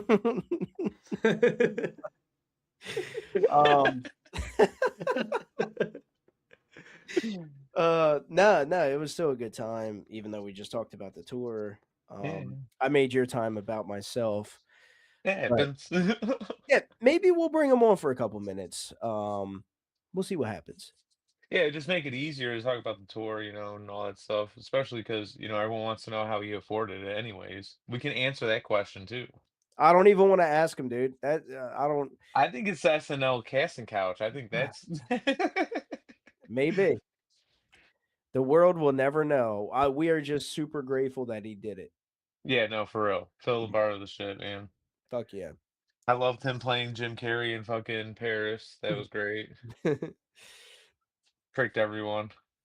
Yeah. Yeah. All right, dude. That was my parody account. But yeah, if you want to give Phil the credit, that's cool. Nah, thanks for coming on, brother. Nah, I appreciate it. You guys have a good one. All right, you too, Later, bro. Travis. You too. Peace. All right, end of concepts. All right. So the concept for this one was fuck you, make your own. Mm-hmm. All right. First concept comes from Roastmaster Shane Lucas, and Shane said, "Who knew Phil is the most normal person in New York City?" Not a joke not a concept for the concept, but yeah. Yeah. Next up, we have Danzilla Drums with Ask God a Question. That's a good one. Ooh. I got a few. Yeah. From Danzilla Drums. Worst things to get caught with in jail. I feel like that's a good one for offenders specifically. Mm-hmm. From Dirty Dave said, "What job should Bill Cosby be given after he is released?" I thought he already was. Yeah, I'm confused about that. I don't know if he was or not. Yeah, I think his case was thrown out. I think he's already out, but he's locked up in Casuarina. From Brian Lewis. Brian Lewis said, "Red flags that someone is about to ruin your day." That could be fun. Yeah. From Jacob Offender D Legal, he said, "Fuck Mary Kill CWG." Ooh. That could get dirty. Yeah, but I love those, dude, but not everybody knows everybody. So it doesn't really work for like the newer crowd and all that. From Danzilla Drums, here's a fucking challenge. Write a clean joke that isn't awful or corny. Refer back to our special guest for that one. Yeah. From Phil Lombardo, concept: who got ignored better, Joffrey's jokes or Building 7? Who was that? Phil. Oh, that was good. From Philip Castor, what new Special Olympic sport should be added? I like that. Oh, yeah. From Gary Gia, Gary said, the last thing you want to find in Erica Kirk's office. Okay. From Sean Wheeler, Sean said, sex addiction pill names. And that was it. Okay, those were all pretty good. Amanda, if you are still here, if there's any way that and guys, leave another comment if you would like to be a part of next week's new segment that we have going on. If you want to challenge somebody, leave a comment right now saying I would like to challenge or what the fuck ever. I'll come up with something for you guys to say. But Amanda, if you are still here watching, if you can look over some of these joke concepts and send them to me, and then if you can continue doing what you've been doing every week with sending me the names of the people that want to be in the new segment. Yeah, I tried to make it easy for you. This time I put accept the challenge and a bunch of asterisks, and I did something similar like towards the beginning of the podcast when we threw it out the first time. Awesome. Thank you. So we do have a clear winner. Okay. The winning concept with a total of 5 reactions was red flags that someone is about to ruin your day.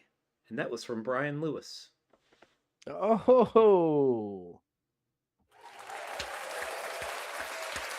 All right. I actually roomed with this guy in New York, so we'll be talking about it. Hell yeah. Brian came like an inch away from being the winner for so many concepts over the past few episodes. It's about time that he like finally got on. That and I want to hear about his NYC experience really badly. Yeah. And Joffrey's actually saying that Phil won. I agree with that. I would have voted Phil, but hey, it's you guys that vote. Which Phil? Lombardo.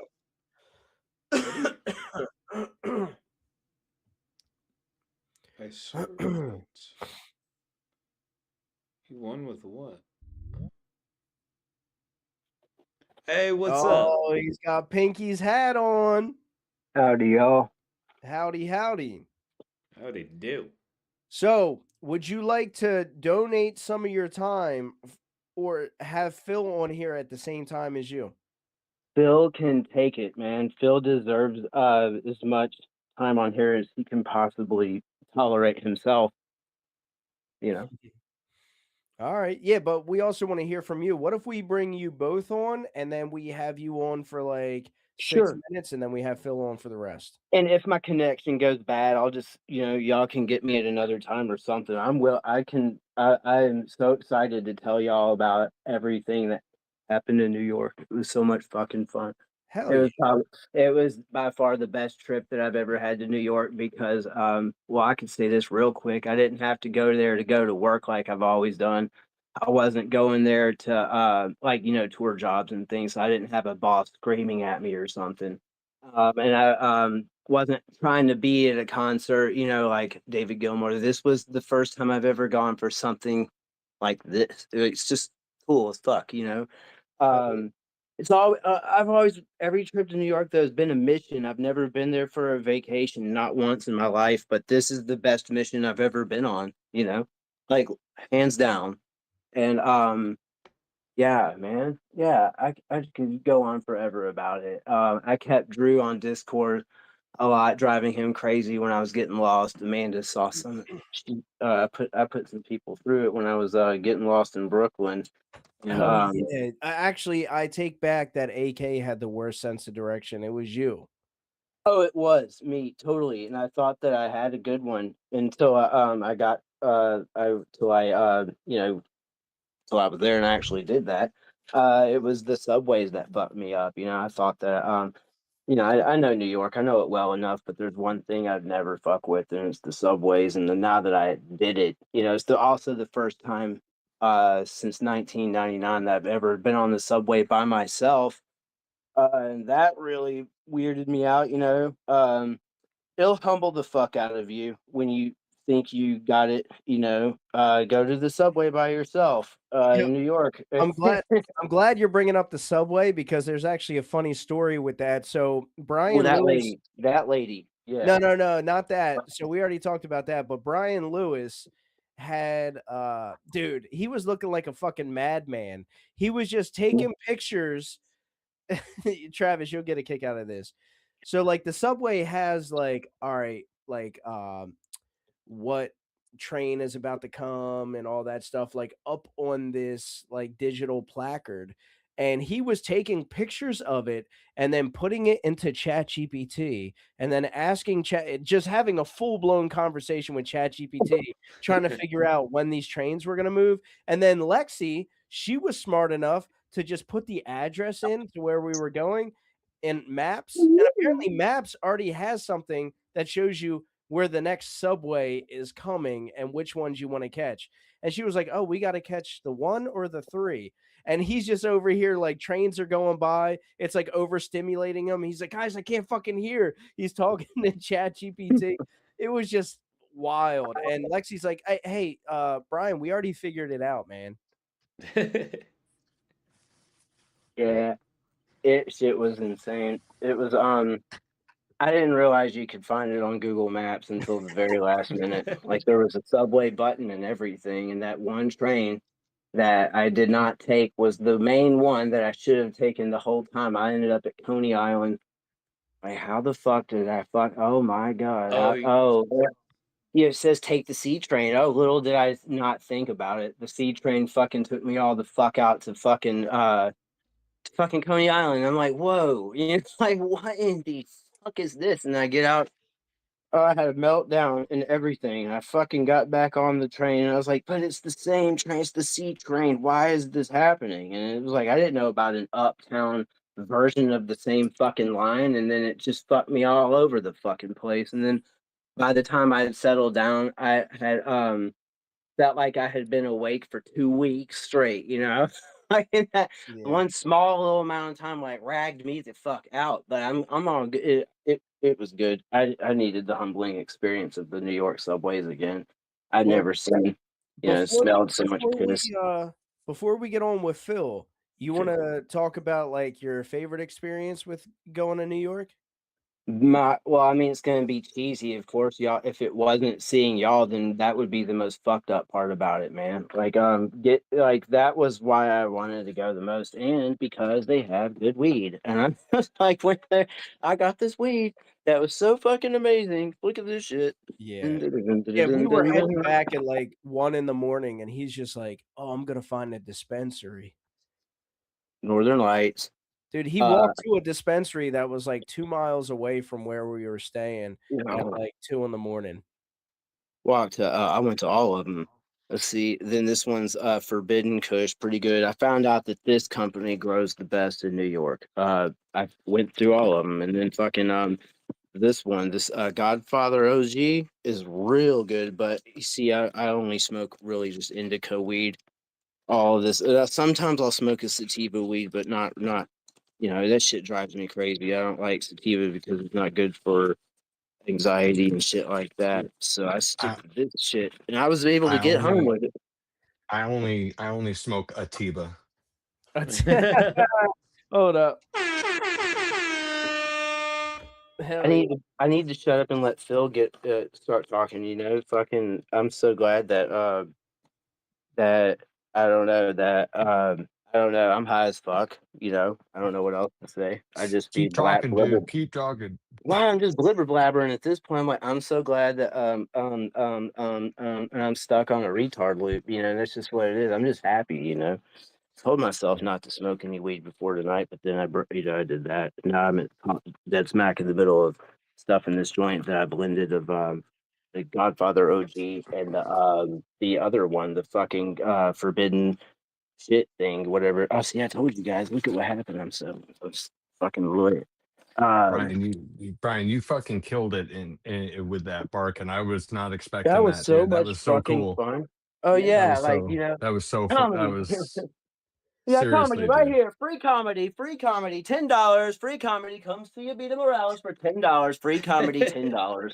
That kind of shit. And I did that. I love that shit. I'll do it all day long till the day I That die. was Fucking, that was so it's just cool. yeah, it's just Yeah. like hustling merch out in the fucking parking lots at concerts and shit. It's no different. And those people that watch you do it out in the New Yorkers, the great citizens of New York, they handled it quite well. Nobody, no one gave me a sour reaction or anything. I felt like I fit in, like just like natural. And I'll do that anywhere anyway. I don't have any kind of fear of any street crowd or anything like that. So, Yeah, we and can tell. you see this, and you see, I got Pinky's hat. I made it home with that. I had to tell everybody it wasn't mine on the way home.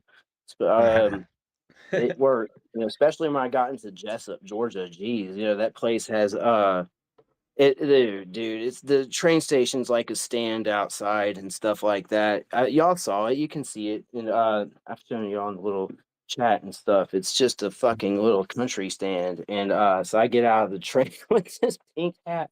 Everybody, man, look at that, man. See that boy over there? That shit is clear as fuck, bro. Looks You like can hear it. somebody's been to the big city.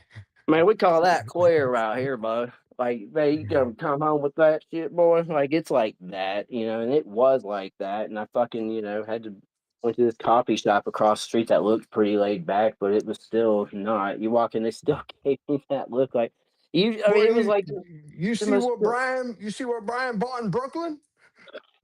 Brian came back, we're fucking thinking now, man. Look at him. Yeah, What? Brian came back one of them fags. He sure did. Look at that. Came Them back with a bag faggots. of weed and a big old he's a fucking fag. Yeah, here you go. I better stop it out now. Fucking Oh goodness. Well, yeah, I'm Brian, not it was awesome meeting you, dude. Great experience, and we appreciate you coming on Comedy Writers Guild, bro. sure. I appreciate it Seriously, too. dude. I almost just yeah. All right, I need to stop now because y'all got me going. All right, bye. Got it. Love you, man. All right, we got Phil on here, dude. Hey, yo, Dude, what's up? what an awesome experience New York was. How was your experience? It was really good. We didn't get almost anything done the way that it was originally planned. But almost everything that like needed to get done got done. Like all of Pinky's stuff got done. The two big shows got done. Um and and like Pinky stuff got done even though uh I surprisingly I only fucked up uh, a few times on this trip, and one of them was sleeping in and leaving Lexi at the airport. By the way, shout out to Lexi who fucking just survived in the big city Yeah. with me like leaving her to fucking out in the dry. That's not the term. Um, God Left her damn it. hanging out to That was dry. so hanging out to dry. That's it, man. That was so Right. fucked up. I'm so sorry about that, guys. Because I was late to that. So she didn't know what to do, but I was also late to Pinky's recording at Gas Digital. So Oh yeah. down there, he wasn't paying attention to his phone or anything. So even though I was just a little bit late to that, I missed that. But I told him uh, I wasn't there, and at most I would have like done nothing to the podcast. I wouldn't have made it better. There's no way that I would have made that situation better. You wouldn't have made it worse. No, there's a possibility I would have made it worse, but there's no possibility I would have made. I haven't listened to it yet, but he connects with everybody, but you should have seen this on the first day, just riding the train. We were having such a good time. And most of the time that people were laughing and stuff like normal, it was when they were all talking and I was just sitting there watching them, because I'm a little bit of a fucking uh you saw it on the thing. I was in work mode the whole time, so I was a little bit of a black hole, you know what I mean? um that's how I was telling somebody, um I think it was AK. I was like, I can't wait to meet up again because I'll actually be like having fun. Yeah. Well, I when we can't wait were to all can't wait to have together, fun with you guys.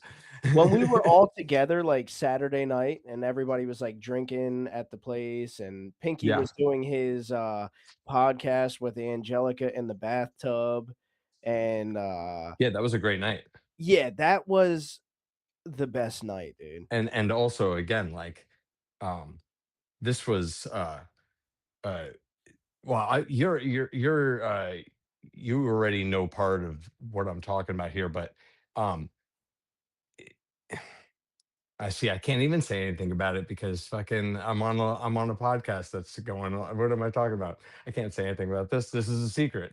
God damn it. You almost caught me there. I thought I was talking to you. I didn't I didn't get you to do anything. Fuck you. Um yeah, that was a probably one of the better nights of the whole 2 weeks. Especially Pinky doing that fucking, yeah. I'm so glad you caught that on video. Him showing us how you clean the floor. Yeah. He's like, you lazy, and then he's like, I'll just show you, and then like you're like, do it again. Yeah, so Pinky and Angelica were doing so, all right, so Oh let me take shit. it back a little bit. I walked down the steps. I was upstairs using the restroom. I walked down and Pinky's just standing at the bottom of the steps, just doing one of those drunk man like wobbles, just standing there and the whole world spinning. And I was like, "You good, bro?" As soon as I walked down, we were face to face. I was like, "You good?" And he was like, "I'm about to do a podcast." And I was like, "All right." He's standing in his underwear, right? Just in his underwear. And I was like, "Okay, cool."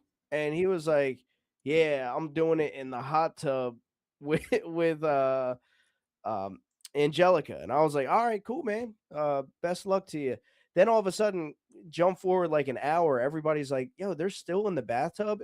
I said hot tub, but it's like a bathtub that's like the size of a hot tub. It was a jacuzzi tub. Yeah, jacuzzi tub, but it was like bigger than your average jacuzzi tub. So they were like, "Oh yeah, like we don't know if they're dressed in there." And we knocked, and they were like, "Yeah, they're dressed." So we all peek in there. Pinky's standing up like this, and then he falls, and all like 3/4 of the water just splashes out of the fucking tub. And we're like, "Oh damn!" So they asked me to go get them towels. So I was like, what would be funny? This is the perfect opportunity for like a live action bit. While I'm upstairs, I'm gonna take my pants off. I'm gonna wrap myself in a towel and I'm gonna come down. Dude, there was a toilet, and next to the toilet was like a bidet that was like separate from the toilet. So I went down, I hand them one towel, I took the other towel off of me, and then I squatted over top of the bidet and started cleansing my asshole in front of everybody. And I thought it was a good bit, and it felt good. I mean, I thought I didn't see it, but you got a great picture out of it. Yeah, there's a good picture. Missing I your thought, ass crack, like somebody pointed out, but yeah, dude, I swear that was the way I was saying, guys, I have an ass crack. it All was like right. the opposite of that John Lennon picture that went around a couple months ago. Yeah. Yeah, I shared that one. Yeah, I had like Yeah, that was Yoko part of Ono's ass. that was one of the prompts on the thing, I think, Oh, on was the it? show. I'm Yeah, pretty sure. I definitely had Yoko's ass. Fucking, I oh my will god, show that was my really ass funny. right now to prove I have crack. Yeah, but we want this episode to go out. You had Yeah, yeah. Brian Lewis. No matter what he says, he's one of the better guests you guys have on this show. Oh yeah, he's a madman. And I like him. And talk about. I mean, I was happy to meet everybody. Oh shit, I was happy to meet everybody, but he was one of the. I don't know, man. He was one of the better parts of the trip for me at all. He was so. I don't know what I was expecting with Brian. Like, you know what I mean? Like, I didn't know what direction he was going to go in once we met in person. Like, he's such a fucking wild card, and he didn't turn out to be one. Somebody mentioned that in one of the chats too. It's like, how was Brian not the wild card? It's like, yeah, of course. Like, Yeah, because how wasn't he? I think we said that you were the wild card. No, the Pinky was. That was whatever. When I was watching the thing, do somebody remember. was like Pinky was, and somebody else was like, how wasn't it Brian? And Oh, that was I on the felt that live way. stream. Yeah, Well, yeah. whatever. It doesn't matter. I Yeah. was surprised at how much I like Brian even more. Like I like him. I like him as like I said. He's one of my favorite guests on the show at all. I don't know how you say that though, because I swear to God, dude, What? every time that everybody was like, "Where's Brian?" Then somebody would get like a FaceTime call from him, and he's like lost somewhere in New York. Yo, that was so. That was crazy. He I told him I was like I've gotten on a train and realized I was in because if you're not paying attention, you realize that you're in the wrong place once the train goes above ground. You're like, oh, that's not good. And like that happened to him. Yeah. Like, yeah, no, that exact thing has happened to me where I'm like, oh fuck. Yeah. That's definitely not good. I'm either deep in Queens or deep in Brooklyn. And that's I don't know. It was wild again. Like he made it back to his hotel that night, and then he came back and hung out with us that night too. He didn't. That wasn't the end of his night. He but at that moment he said he was like, I don't know what else to do. I'm just gonna head back to the hotel because I know where that is. I'm like, all right, that makes sense, dude. That fucking and he that sucks because that was the night it was we were on the CWG um that night. So Also, Angelica just said, "I wish I could share that picture." Angelica, oh if you can send that wait, to I Travis right now, we can wait, put it up on can the screen. I have it. Do you want to can I share it if easier since I'm in the thing? Here, hold on. I have it on my phone. I don't Sure. know if you can share it Through on. Jitsi? You should have a I don't screen share button. It should be possible. Yeah, yeah, Yeah, let's see. you might be able to. Screen shares it to two people. Yeah, let's see. See if it pops up. Harmon. I swear to God, I have an ass crack, dude. It was how I was. Because even Pinky was like, You're talking about, never mind. You're talking about you on the bidet. I thought she was talking about the one of her and Pinky in the I took a picture of them in the hot tub. I have that one. hey, share that too. Okay. I don't see here, hold on. I'll just share it. I can share it with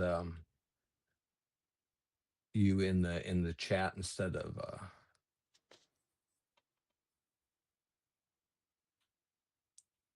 Something just happened. Yeah, he just froze. Let me see. Yeah, Angelica, share that picture with Travis. Mm-mm-mm-mm. You just got something, Travis. Do I? I don't seem to. Sorry, guys. Sorry, we have a lot of dead air right now. Angelica said, I meant the one of Harmon's non existing ass crack. Ha ha ha ha ha. Yeah, I got it right here. All right, download. Yeah, I don't think that didn't work, did it? It didn't work. I'm about to send I it don't to know you what right I don't now, know what I'm Travis. doing. All right. Here we go. One other thing I won't be doing on the next tour is technical stuff. Yeah. Yeah. And I All right. fucked up with my cameras. I couldn't get my batteries right. All right, Travis about to share. He's smiling. You got it? Okay. Yeah. Yeah, it's okay, I'll put it up on the screen. All right, here it is, folks. Oh, didn't mean to. Yep. Yeah. My dad always said, "Say no to crack." So I did. Yeah, crack is whack. That's a whack crack. There you go. Oh wait, hang on. You sent me two. Angelica just sent me several. Hang on, let me make Yeah, sure that. Oh, sorry. Go ahead. Oh yeah, there's these pictures too. I'll put them up on the screen. Okay. Oh, didn't mean to do that.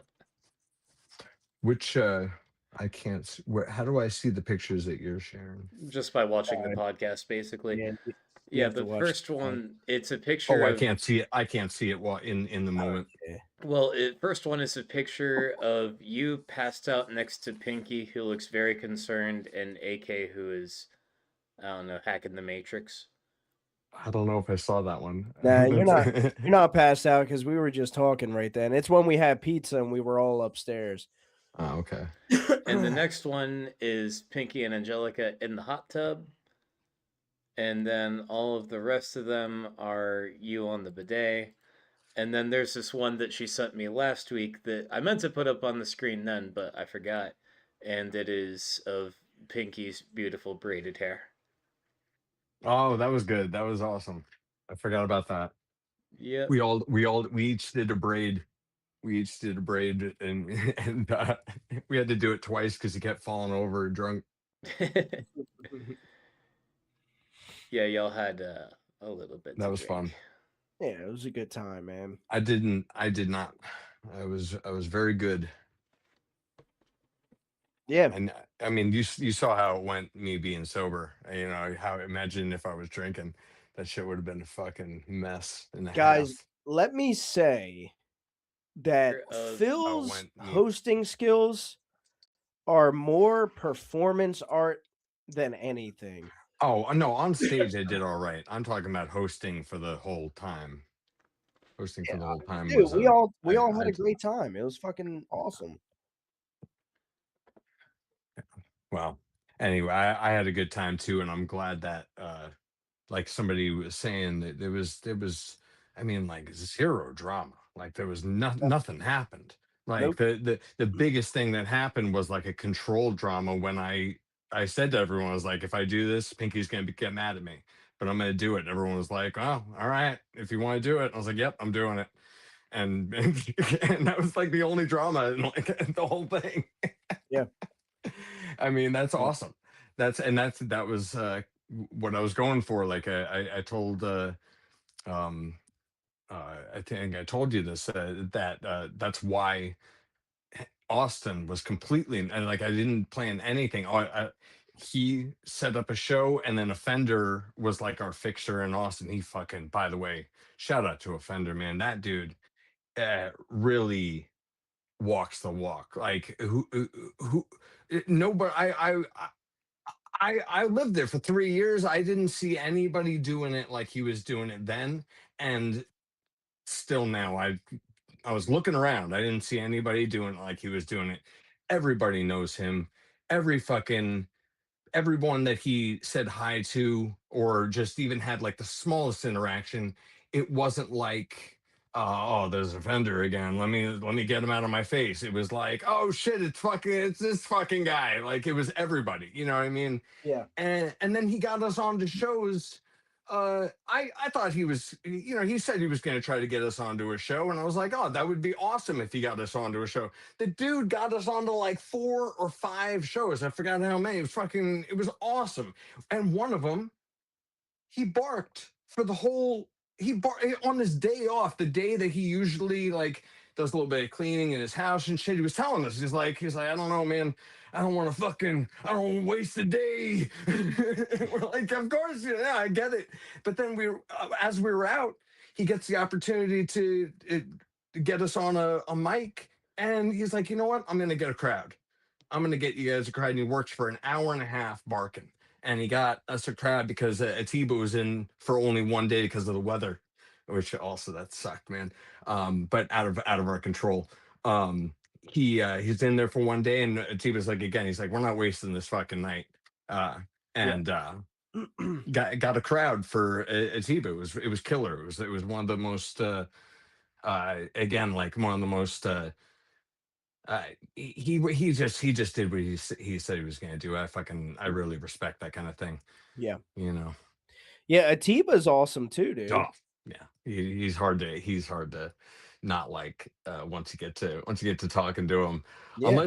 Unless you're an uppity bitch, like some people didn't like him because they're uppity bitches. Who didn't like him?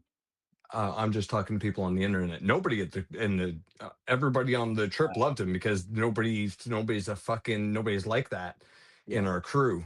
I'm just talking to whoever's watching it when he shares it because he's going to share that clip. Please clip that out. Absolutely. He's like me where the entitled person is like fuel for us. It's like, oh well, you know what? Guess what? I mean, if we can get a laugh in here somewhere, that's great. But you're our mission now. Fuck you. And you didn't think that David Zinger was kind of an uppity bitch? Well, that's his act. Shtick? That's his act. You think so? I mean, no, I know so. It's not. I've worked with him a bunch of times, and I don't know him personally, but I got to know him way more personally that night than I told you. I talked to him after the thing. Did I tell you about that? Mm-mm. I thought I did. I told I must have told like AK and Talmadge that. I'll tell you about it. It's not for the show, but I'll tell you about it. Yeah. Okay. Yeah. I don't necessarily like I don't like watching his stand up, but he's a professional and a half, and I loved his ribbing of me. That was perfect the way he did that. Just him coming up and saying like, yeah, I'm gonna do some jokes, set up punchline, like that whole thing. Like he didn't even say anything. He was like, oh yeah, all right. I feel like I was like a protective dad or something, because no, of course he ripped into you, and then he made a few remarks about people in Comedy Writers Guild, and I was like, you know what? So like fun fact, not a lot of people know this. So I was actually sick. Oh yeah. Actually, we have like our family in here. Everybody else left. We actually had good numbers tonight, but we have like the typical crowd. One thing that I don't mention, I actually have like really bad acid reflux issues, and sometimes that flares up. And it just so happened that Saturday, and it hasn't happened in a while. My acid reflux flared up like a motherfucker. So I was like sick all day, but I started feeling okay, and we get to Rodney's. And so I told Phil, I was like, yo, you want me to go on for 5 minutes? And he was like, oh, I would love that. Do you want to go on for 5 minutes? I was like, yeah, if you want me to. And I was like, yeah, you know what? Everybody's here. I got to go on. I got to go on for 5 minutes. So I thought I'd make myself feel better. So I went down in the basement and I like forced myself to get sick. And it made me feel worse. So then I felt like an asshole, and I was like, bro, I know I just came to you and said that I could do 5 minutes. I can't do 5 minutes right now. I'm so fucked up. I'm so sorry. He's like, oh, no, no, no. You're good. You're good. Then the dude gets up on stage and I'm like fighting this inner fight with myself because I really want to go on stage because everybody from Comedy Writers Guild's there. You know, Lexi's there now, AK, Talmadge, Brian's there now. I was like, I gotta perform in front of everybody. So I'm trying to like hype myself up and, you know, get rid of this feeling that I got. But then when that dude got on stage and started like poking fun at you, and he started poking fun at other people in Comedy Writers Guild, and I'm like, and he kind of has this I'm sure he's not. I'm sure it's just his stage presence, but he has like this douchey feel to him. Well, I'm glad Eh, you made the joke about his nose because that's his half of his act is looking down his nose at you. It's like, a Yeah, yeah, little good of that point. Manhattan, like I've been here kind of feel, Yeah. Um, uh, and what was great was so it's everything's you got to remember the microcosm of everything.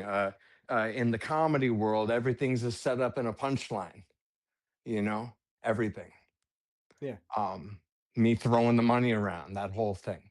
Oh yeah. That's set up for whatever you guys wanted to do, and I preface with Pinky and everybody like improv, do whatever you want to do, especially at points when you know it's appropriate.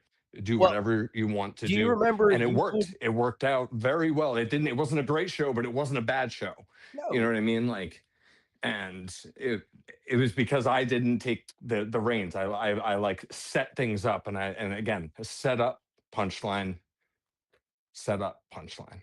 Yeah, do you remember I just there was do you remember you had me up on stage and that's when you presented me with the joke book that Yeah, offender after I gave me? made you uncomfortable for a little while. Oh, yeah, yeah, so his thing was he wanted to pull me up on stage and just make me feel uncomfortable, and I wasn't feeling uncomfortable, I was just trying to think ahead, and, Well, see again, I all I was doing was I was giving you time to do whatever you wanted to do. If you wanted to make that into a joke, you would have done that. You used the time to fucking prepare, uh, and in that way, like again, like this is, yeah, I don't know how to describe it other than like if I had the kind of like if I had the kind of life to do this all the time, it would be much more involved. But when I leave you on stage, not only are you given time to prepare, but you're given time to prepare on stage Mhm. because you haven't been on stage almost at all. You know what I mean? And again, like if you were ready, you would have started your fucking your act. But if not, you're not sitting, your blood's flowing, you're fucking standing there, Mhm. and you're in the eye of the people that you're about to do the thing for. And I wish you would have been at that restaurant for this guy. He was a professional showman in this way of like he made you feel like you weren't sitting while you were eating your meal because it was wild. That was a wild thing. I don't know, I've been on here way too long to talk about that, but um thank you for having me on, even though I didn't have any good Yeah. jokes tonight. Yeah, no, absolutely. Yeah, but Phil, we're anybody that's confused right now, rightfully so. I understand there's been a lot of talk. I know Travis is probably like, what the fuck are these guys talking about? Yeah, But sorry, Travis. there I'm is like sorry. Yeah. there is like full length recordings that I'm gonna be editing and putting out there. But Yeah. he had me up on stage. He had this his pocket was filled with dollar bills and he was just going to the crowd and throwing dollar bills. So me, I looked down, I was like, I'm gonna grab some dollar bills while I'm up here. So I grabbed two of them and he's doing his whole act out and everything. And then at the end, I could tell what he was trying to do was make me feel uncomfortable. So at the end, I was like, they congratulated me for the Comedy Writers Guild. He handed me the book and everything, and he was like, "We want to give this to you." And I was like, "Thank you. Can I say a few words?" He was like, "Oh yeah, absolutely. You can say a few words." And I leaned over, I grabbed the mic, and I was like, "Guys, this money is fake." and everybody started roaring, laughing, and I just walked off the stage. So you like really set me up with that, dude. And yeah, it was a good time. You will be less confused once we drop this stuff, and I can't wait to show. I'm gonna do a highlight reel of your method acting, I will call it, that you did on stage, dude. It was great. Well, so I was doing a since I accidentally mentioned it before, I'll talk about it just a little bit. The guy that I was doing with the voice and the weird fake teeth and all of that, that's a character that I've been working on for a long time. Um, and this project, I used this project as like the project in his world. I'm making a movie about this like obsessive movie maker that's obsessed with not the director Ed Wood, but Tim Burton's version of Ed Wood that he did with Johnny Depp. He's like a little more cartoonish version of Ed Wood, and he's obsessed with that character. And he like took acid one night and like got obsessed with that fucking. Um, Surprisingly, not based on my life. Sounds like it would be something that happened to me, but that's just me being a stupid creative person. And this is the project that he's working on in his world. Yeah. This is like the final, because at the end of that, I'm going to cut in a scene where I walk into the green room, um, and that's the me walking into the green room is the last scene of my movie. um and it's I can't wait for you to see it, because because I involved that with it. Like that could have been anything, and I was like, I'm already doing this thing, like I can just do this in this character, like and like save time and money and all this other shit. Like I why Mhm. not fucking make it the same thing? And I don't know, like I've never hosted a show before, so I felt more comfortable doing like 80% of it in character. Like that was, I mean, that was the second show I've ever hosted. The first one was that um producers club one, which I mean, what you want to call that hosting, like that wasn't a Yeah, fucking. you were forgetting everybody's name. It was Oh, cracking me up. we were just hanging out, and yeah, and I mean, at least I made a couple jokes about it. Like I didn't Yeah, leave it yeah. flat, like especially with that guy Michael Stand or Stite. Like I Yeah. almost have it now, but The like I other couldn't host, get it. That the the Jewish sorry, guy, what? the Yeah. Jewish host. Yeah, yeah, Oh yeah, the other host. Yes, yeah. yes. It was funny because well, you helped set me up. Like I was kind of freestyling in the moment, but I was like, Phil, I'd like to thank Phil. Phil, I didn't forget your name, just like you Oh, forgot everybody else's name. I don't think I saw that. I don't know if I was in the I said it room. right to you. Oh, then I was so fucking, I was Yeah, I going made so. fun of you for forgetting everybody's name. Dude, that was at the last 3 days of that trip. I was like half of I was just adrenaline, half of it. It was just like I was getting no sleep. The sleep that I was getting was like an hour or two a night, and it wasn't rest at all. It was Yeah, just like closing my eyes on that couch, like on that fucking couch on the third floor of that place, and fucking it was not. I was lucky I didn't get burned out, but I snapped on Pinky one morning. That was one of the few times I actually lost. uh I I was definitely. I mean, people saw how little patience I have, but I didn't lose control. But two times on the trip. One was when one morning I was trying to get the fuck out of the place, and Pinky was just he wasn't doing anything wrong. He was just like confused as to what I was asking him, probably.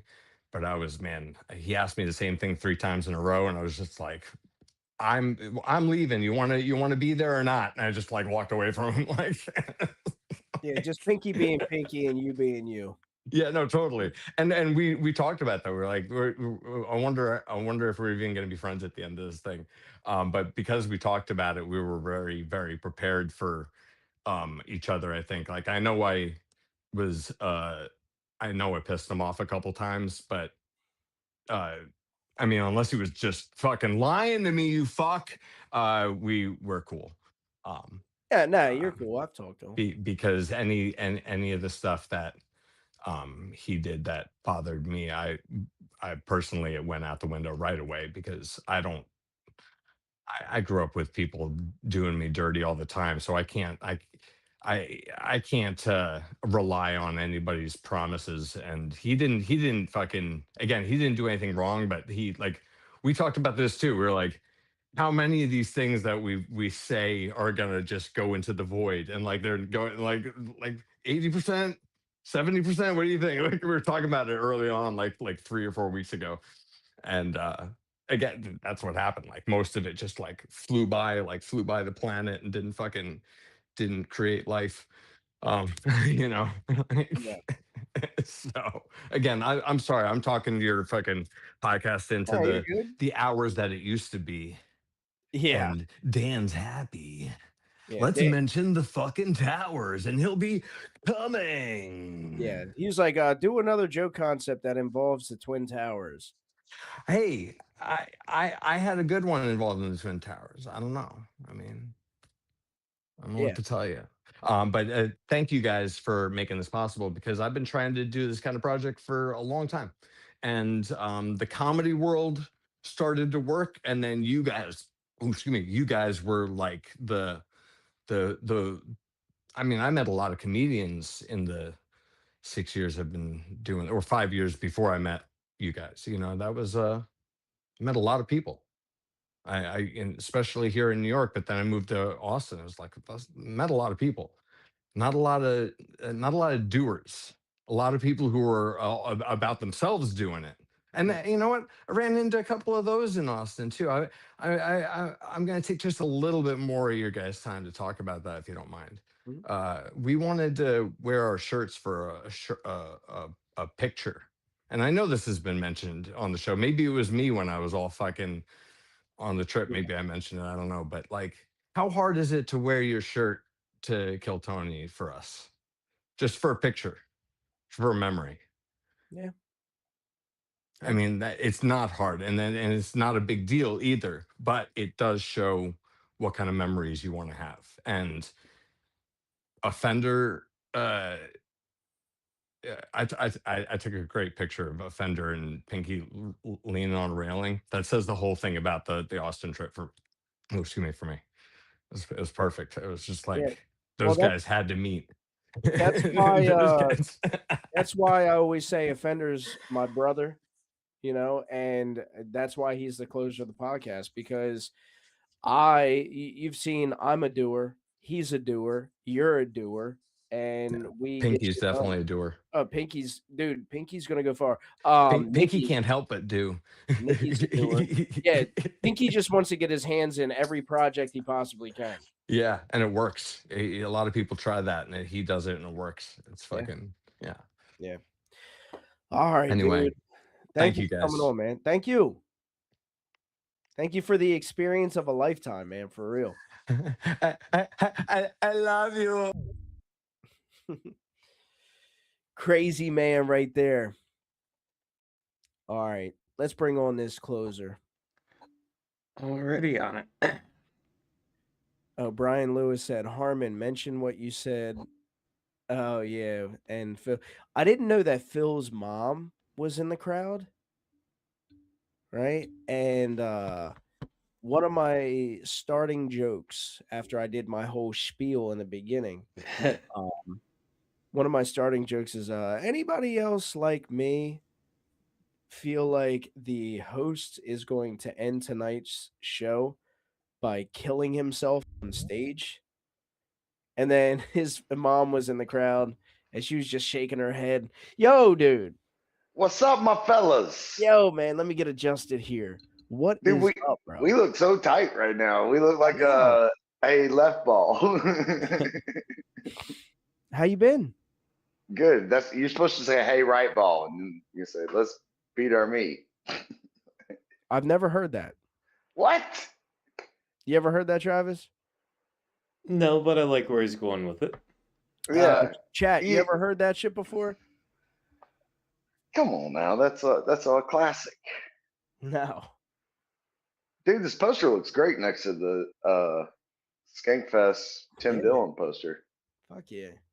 Adds to the collection. What's up, gentlemen? Not much, man. Not much. Just winding down another nice episode of Comedy Writers Guild with Hell our yeah. favorite person, Offender. Ah, Dude, shit. Phil cannot talk more highly of you. Well, that's great. I like that. He's like, keep it up. Yeah. Yeah, fuck yeah. I need all the friends and fans I can get, dude. Yeah. Nah, dude. Phil fucking put together a hell of a thing though. Everybody got together. I've been looking at the pictures in New York, seeing everybody, and that's pretty cool. Mm-hmm.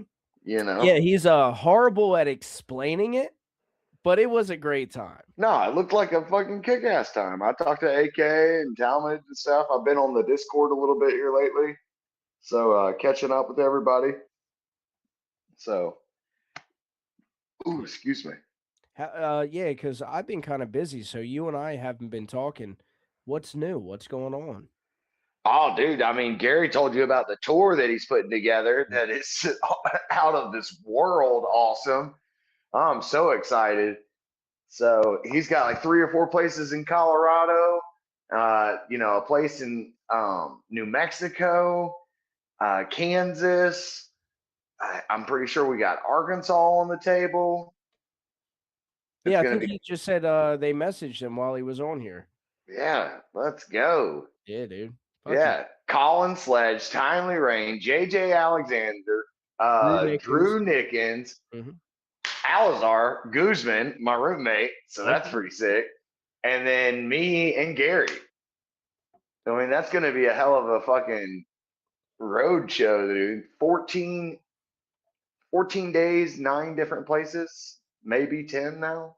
Oh, wow, dude. Are y'all that close together? Holy shit, that's a lot of travel, man. Hell yeah, let's go. Let's go, dude. I'm stoked. I'm stoked. I can only imagine the smell of the tour van, man. Sweat and flour. And that's just Drew Nickens. Yeah, I don't know exactly how all the travel details are working out. Gary's doing a hell of a job putting it together. So if you're in the area, please look up our Instagrams. We'll have the flyers and everything. We'd love to have anybody share it with your friends and family. It would mean the world to us. So. Well, I am going to clip that and post it now. Okay, cool beans. And I'll get the flyer and everything sent to you too. Maybe we can add that to it. Mm-hmm. But yeah, that's the biggest thing right now. I'm still at the Vulcan.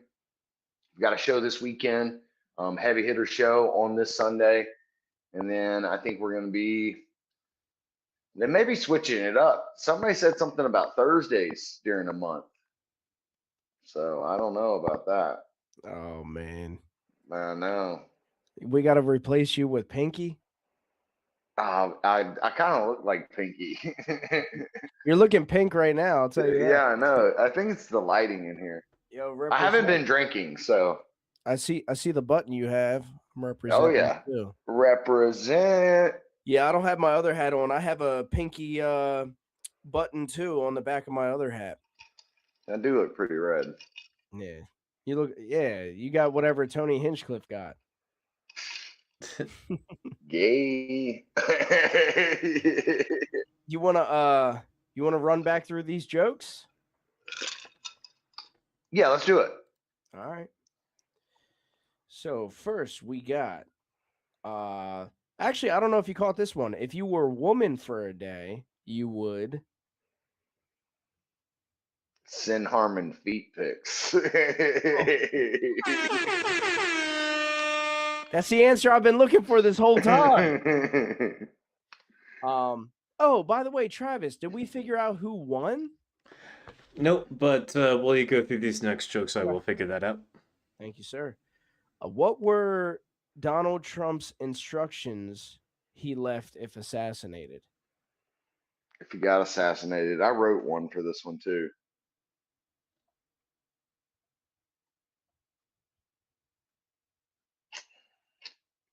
Damn, what was it that I wrote?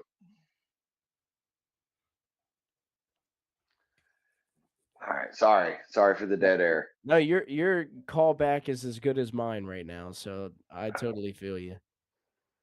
Yeah, I wrote one. Now I'm just going to come up with a new one and say that we make CWG a national holiday. We give CWG a national holiday. Hell yeah. Oh, I'll pander to the CWG crowd. That's when in doubt, pander, dude. Hey. Jenny actually said, because Gary G has said Kansas City funny bone. And Jenny said, when I'm in Wichita, I think the Looney Bin is looking to book sets. Yeah. Get up with Gary. He's the booker. I mean, the guy's killing it. The guy is killing it. Yeah. He said he reached out to them already. Now, it's just cool how the community works, man. Somebody Fuck drops yeah, something out dude. there and they're like, oh, wait, I know of this. You know, that's how Yeah. it is. Yeah. I mean, I think this is going to be a great run. This will be my first like on the road tour thing. So yeah, that's cool. I'm fucking stoked. I'll be like a year and a half in by that point. So, I mean, hell, dude, that's not too bad to have come up with this and been working for this goal and this dream. And I'm grinding out sets and I'm doing better shows. Hell yeah, let's go on the road. Yeah. And you're going with one of the guys that had one of the most like monumental moments on Kill Tony. Dude, Drew Nickens, say what you want about the guy, but his first dude. appearance. It's not even that, man. It's the whole list of them. I mean, Colin Sledge is a person to be remembered. Timely Rain, his girlfriend, is a fucking diabolical, fucking badass comic, you know? And then, like, I hate to even say it, add the fact that she is a woman. Us men should be embarrassed. She's funny as fuck, dude. Yeah. I mean, when she can do that, you got to be like, well, you can't say women aren't funny because she is the exact definition of a woman being funny. She's hilarious. That's exactly how I feel about Nikki. Yeah. Yeah, Nikki. Dude, have you seen her horse bit yet? The one about her nose? About the horse's nose? The one about her pussy? Yeah. Oh my god, dude. I can't wait to clip that and push that. I actually saw it on her OnlyFans. You should see that thing in real life, dude. Yeah. I don't know how to make a does match a drapes thing with horse nose, but yeah. Does the nose match the hoofs? I don't know. Yeah. She's funny, dude. Nikki had me rolling. And then we have JJ Alexander. I mean, that guy he's a Denver local. I mean, that's kind of his stomping grounds up there. Gary and him both are from that area. And JJ's an awesome guy. I've done tons of shows with him. He does some really great impressions. So, I mean. Oh, wow. Okay. Oh, yeah. He kills Trump. I mean, he kills it. Oh, okay. Yeah. He's really good at it. I seen him one time at this place. It's Velveeta Room. And it's kind of an older crowd, and it's left leaning sometimes, which is fine. Like, who cares what you vote for, you know? But JJ was the perfect one to be up there with these, like, you know, these AARP card holders, you know? And I was the host, so I was like introducing them. I was like, oh, this is he's the type of person that my grandmother wishes I was, you know? Like, basically, like, I don't know. He killed it, though. He had those old people dying. So it's going to be a great show. And I believe Pickle from New Orleans is going to be coming. Yeah, because he's touring with them right now, I think. Or no, you're on a show with him. Yeah. That's right. I think he's going to be coming with us on the show. And so there's a high chance that we do something in New Orleans as well. Okay. So, I mean, I told Gary whatever he needs, bro. I don't give a shit. Sun up to sundown, let's go. Yeah, I'm about ready to explore this United States of America and do comedy. You know, everybody wants to talk shit on the Austin scene, but like Gary was saying, it's a great gym. There is no place that you can get this many reps in, you know, and if you feel like you're ready, well, then the only way to find out is just jump into it. Hopefully you find some good friends to go on a nice tour with. You know, and see if it works, you know? Yeah, I would also like to say, so I was not earlier talking shit on the Austin comedy scene, but I was saying that I just have a different view of it now. Yeah. Well, I mean, which I'm sure you do too. Yeah, hell yeah, hell yeah. Way more homeless here. I'll tell you, that's the thing that bothers me the most about this damn city. And you got And he some, was homeless. bro. I know it's bad, dude. When you hate your own kind, you know. Yeah. I feel like one of those OG black men who sees a young man with his pants sagging. He's like, "Oh, you should be ashamed of yourself." Okay, that voice was unnecessary. Well, no, I have a friend. His name's Clyde, man. He says that all the time. And he'll see a black guy wearing a dress. He'll be like, "You should be ashamed of yourself." And I'm telling you, dude, ain't nothing better in this world that I love hearing an OG black man get on to somebody else younger in his generation. It's the best. Yeah. Joffrey's also throwing out there that Albuquerque Comedy Festival is going on around the same time that you guys are going to be around there. Or be doing your tour, sorry. Yeah, but Oh yeah, Gary said you guys are going to be there 5/26. All right. Yeah, sorry, just reading the comments. Oh, you're good. Big proud you can read.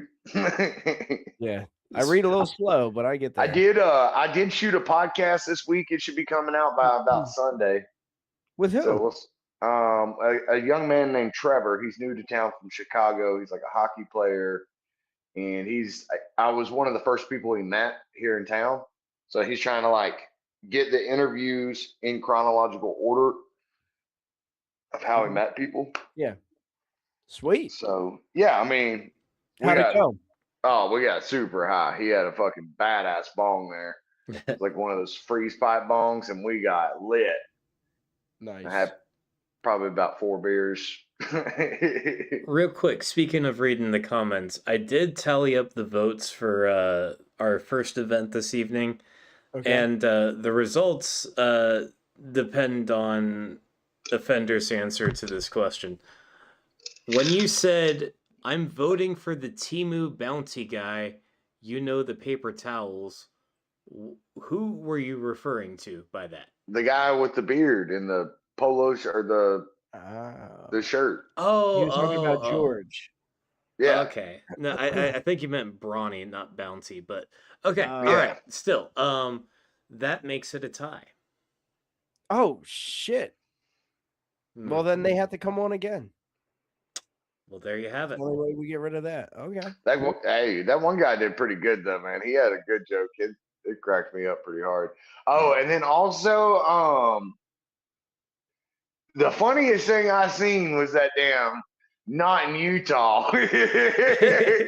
Holy shit, dude. I was bent over, dying laughing. That was the best moment of the podcast tonight. Because, like, you know, it's like I'm watching this thing happen, right? And you didn't necessarily tell us that was going to happen. And right away, I knew it was Pinky. He's like, not in Utah. Yeah, the guy was like, "Yeah, everybody has a person like this in every comedy scene. Not in Utah." If I was that crowd, I would have lost it, dude.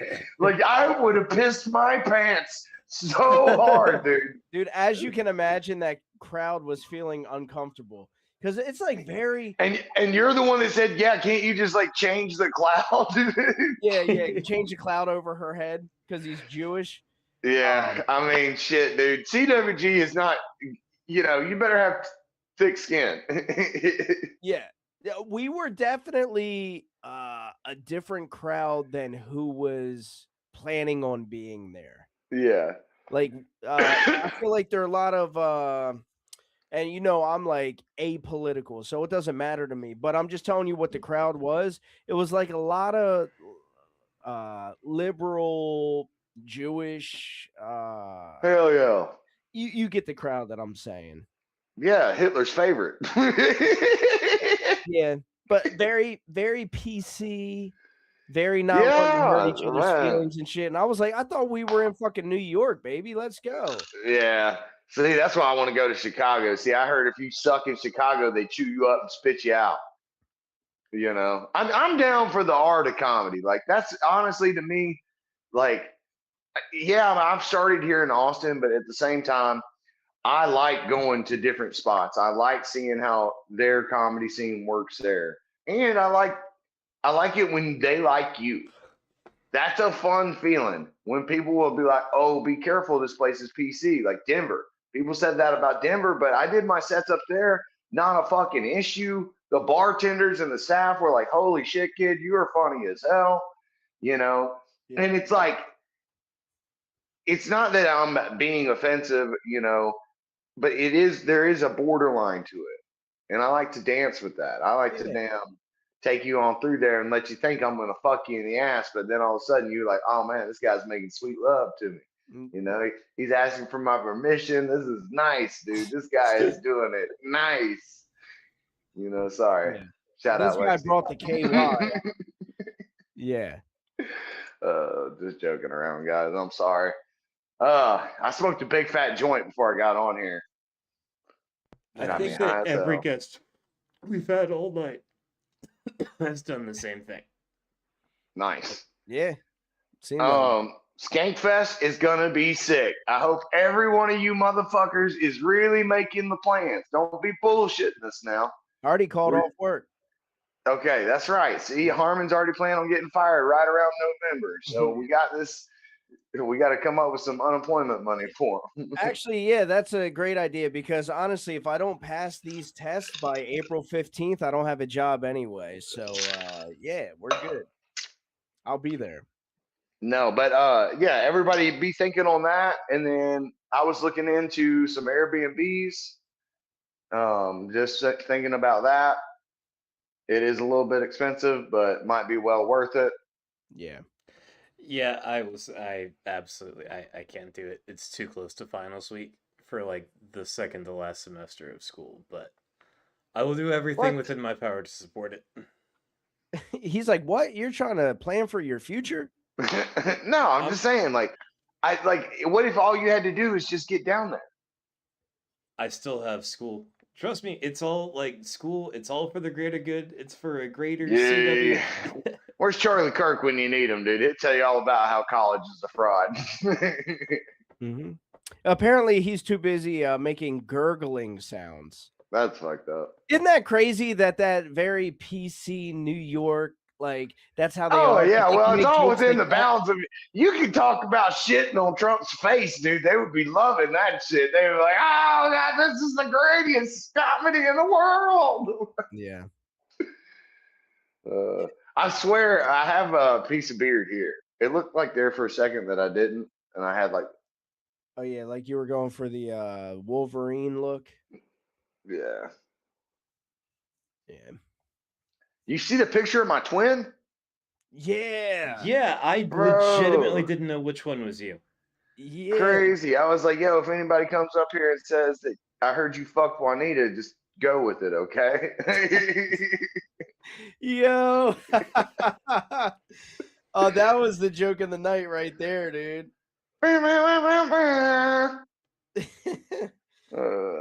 Oh, fuck. I wish I was looking at the camera for that. I totally. Obviously, we had the tragedy here in Austin. Yeah. Yeah, and I don't know if that got brought up. I hate to bring it down. No, I did not. Yeah. Quite unfortunate. That's why I've invested into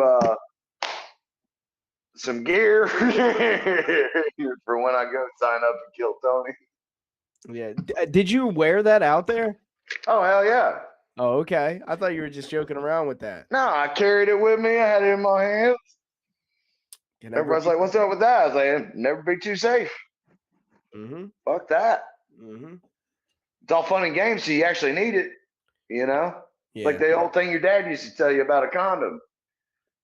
Better to have it and not need it than need it and not have it. Yeah, my dad just said, shit, kid, you're not even gonna need this. Yeah, my uncle used to just rip it off and throw it on the floor. That's crazy.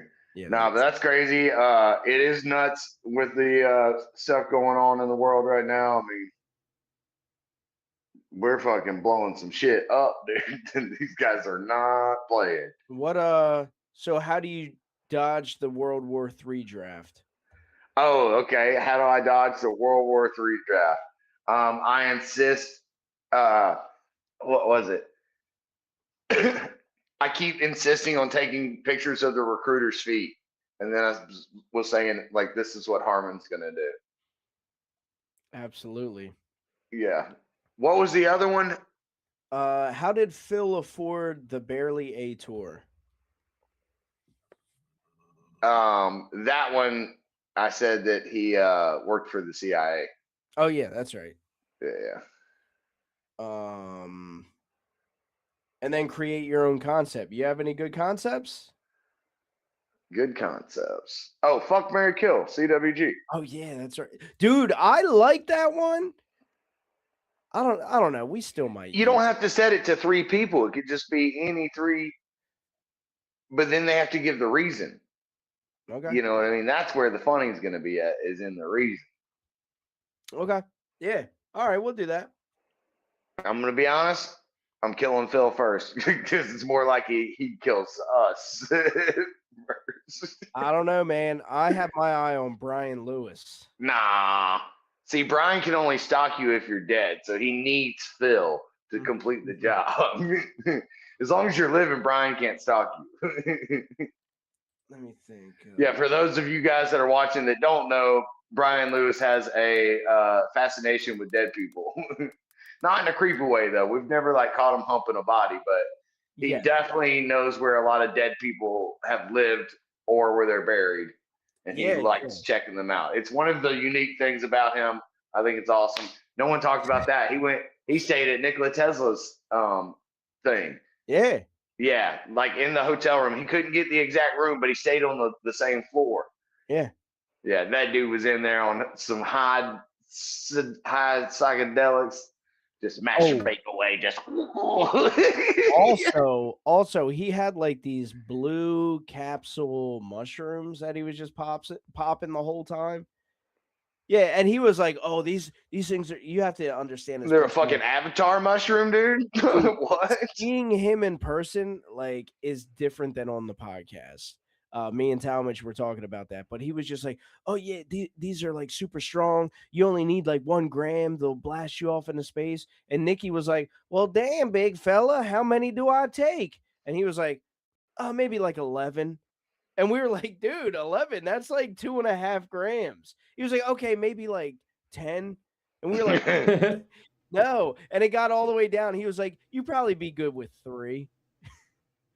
I was like, Jesus Christ, dude. Dang. That's well, why y'all be safe. on the You know, subway. don't do drugs, kids. Yeah. Nah, do psychedelics. Just wait till you're old enough. Yeah. Yeah. Yeah, we're gonna get off here, man. Hell yeah. Yeah. It's good seeing you, dude. Oh. And thank you. Oh, bro, you're welcome. Yeah, it's awesome. Pretty sick. Yeah, really sick. Not many people, and that's a buffalo one. That's a buffalo hide. Okay. Yeah. Yeah, you could tell this thing's been in your pocket or something for a long time. Oh yeah. I love. Oh, your back pocket. Yeah, that's awesome, dude. Thank you. Yep. All right, buddy. Fill it up. Later, man. Yeah, love you guys. Good Love night. you, dude. Peace Good and night. love. All right, everybody. Thank you for tuning in to the Comedy Writers Guild. We still got some people here. We got Gary Gia. Sorry about that, guys. Joffrey Warren Featherstone, Lexi Nicole Lego, Brian Lewis, Drew Lovett. What's up, dude? Jenna Payne. Jenny Viernes. Yeah. Jenny Viernes. Zach No Breaks. Yep. Oh, Zach, what's up, dude? Yeah. Thank you guys for coming and watching tonight. Comedy Writers Guild. Next week, who do we have next week? Oh, yeah. What the fuck is her name? She made it on last week. She was really cool. Oh yeah, I probably still. Hold up! Don't tell me. Sorry, guys. I'm remembering me flipping through my phone is totally irrelevant. Yeah, sorry. Oh, I got it. Serena Smith. Oh, I thought you meant like the person who was supposed to be the guest last week. Oh, Serena. Yeah. Yeah, no, Serena Smith. She did so good last week that I hit her up. First of all, I apologized about the feet bit that I did. That was the first thing that I did. I was like, "Hey, I'm sorry. I hope you realized it was all for the bit. But if you have more shots of those toes." No, no, I didn't do that. I was just like, and she was like, "Oh, totally cool with it." And I said, "By the way, you were funny and you're in like the Houston scene. I'd love to know more about it if you'd like to be on Comedy Writers Guild." So next week, tune in and we will be interviewing her. I'm looking forward to that.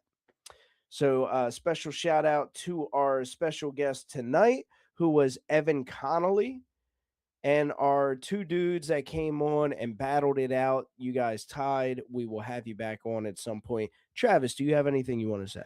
Yeah, I do. If you need something to do with your Tuesday evenings, always be sure to be on the lookout for Higher Consciousness, Lower Standards. That is Kyle's podcast. And if you're just looking for more podcasts, why not check out the Pinky Pod or the Let's Ruin Our Lives podcast. That's right. And also be sure to stay tuned for June 1st when I open up beta testing of CWG's first video game, Jester's Casino and Foot Massage. And be sure you're drinking Topo Chico in the meantime. Yep, for sure.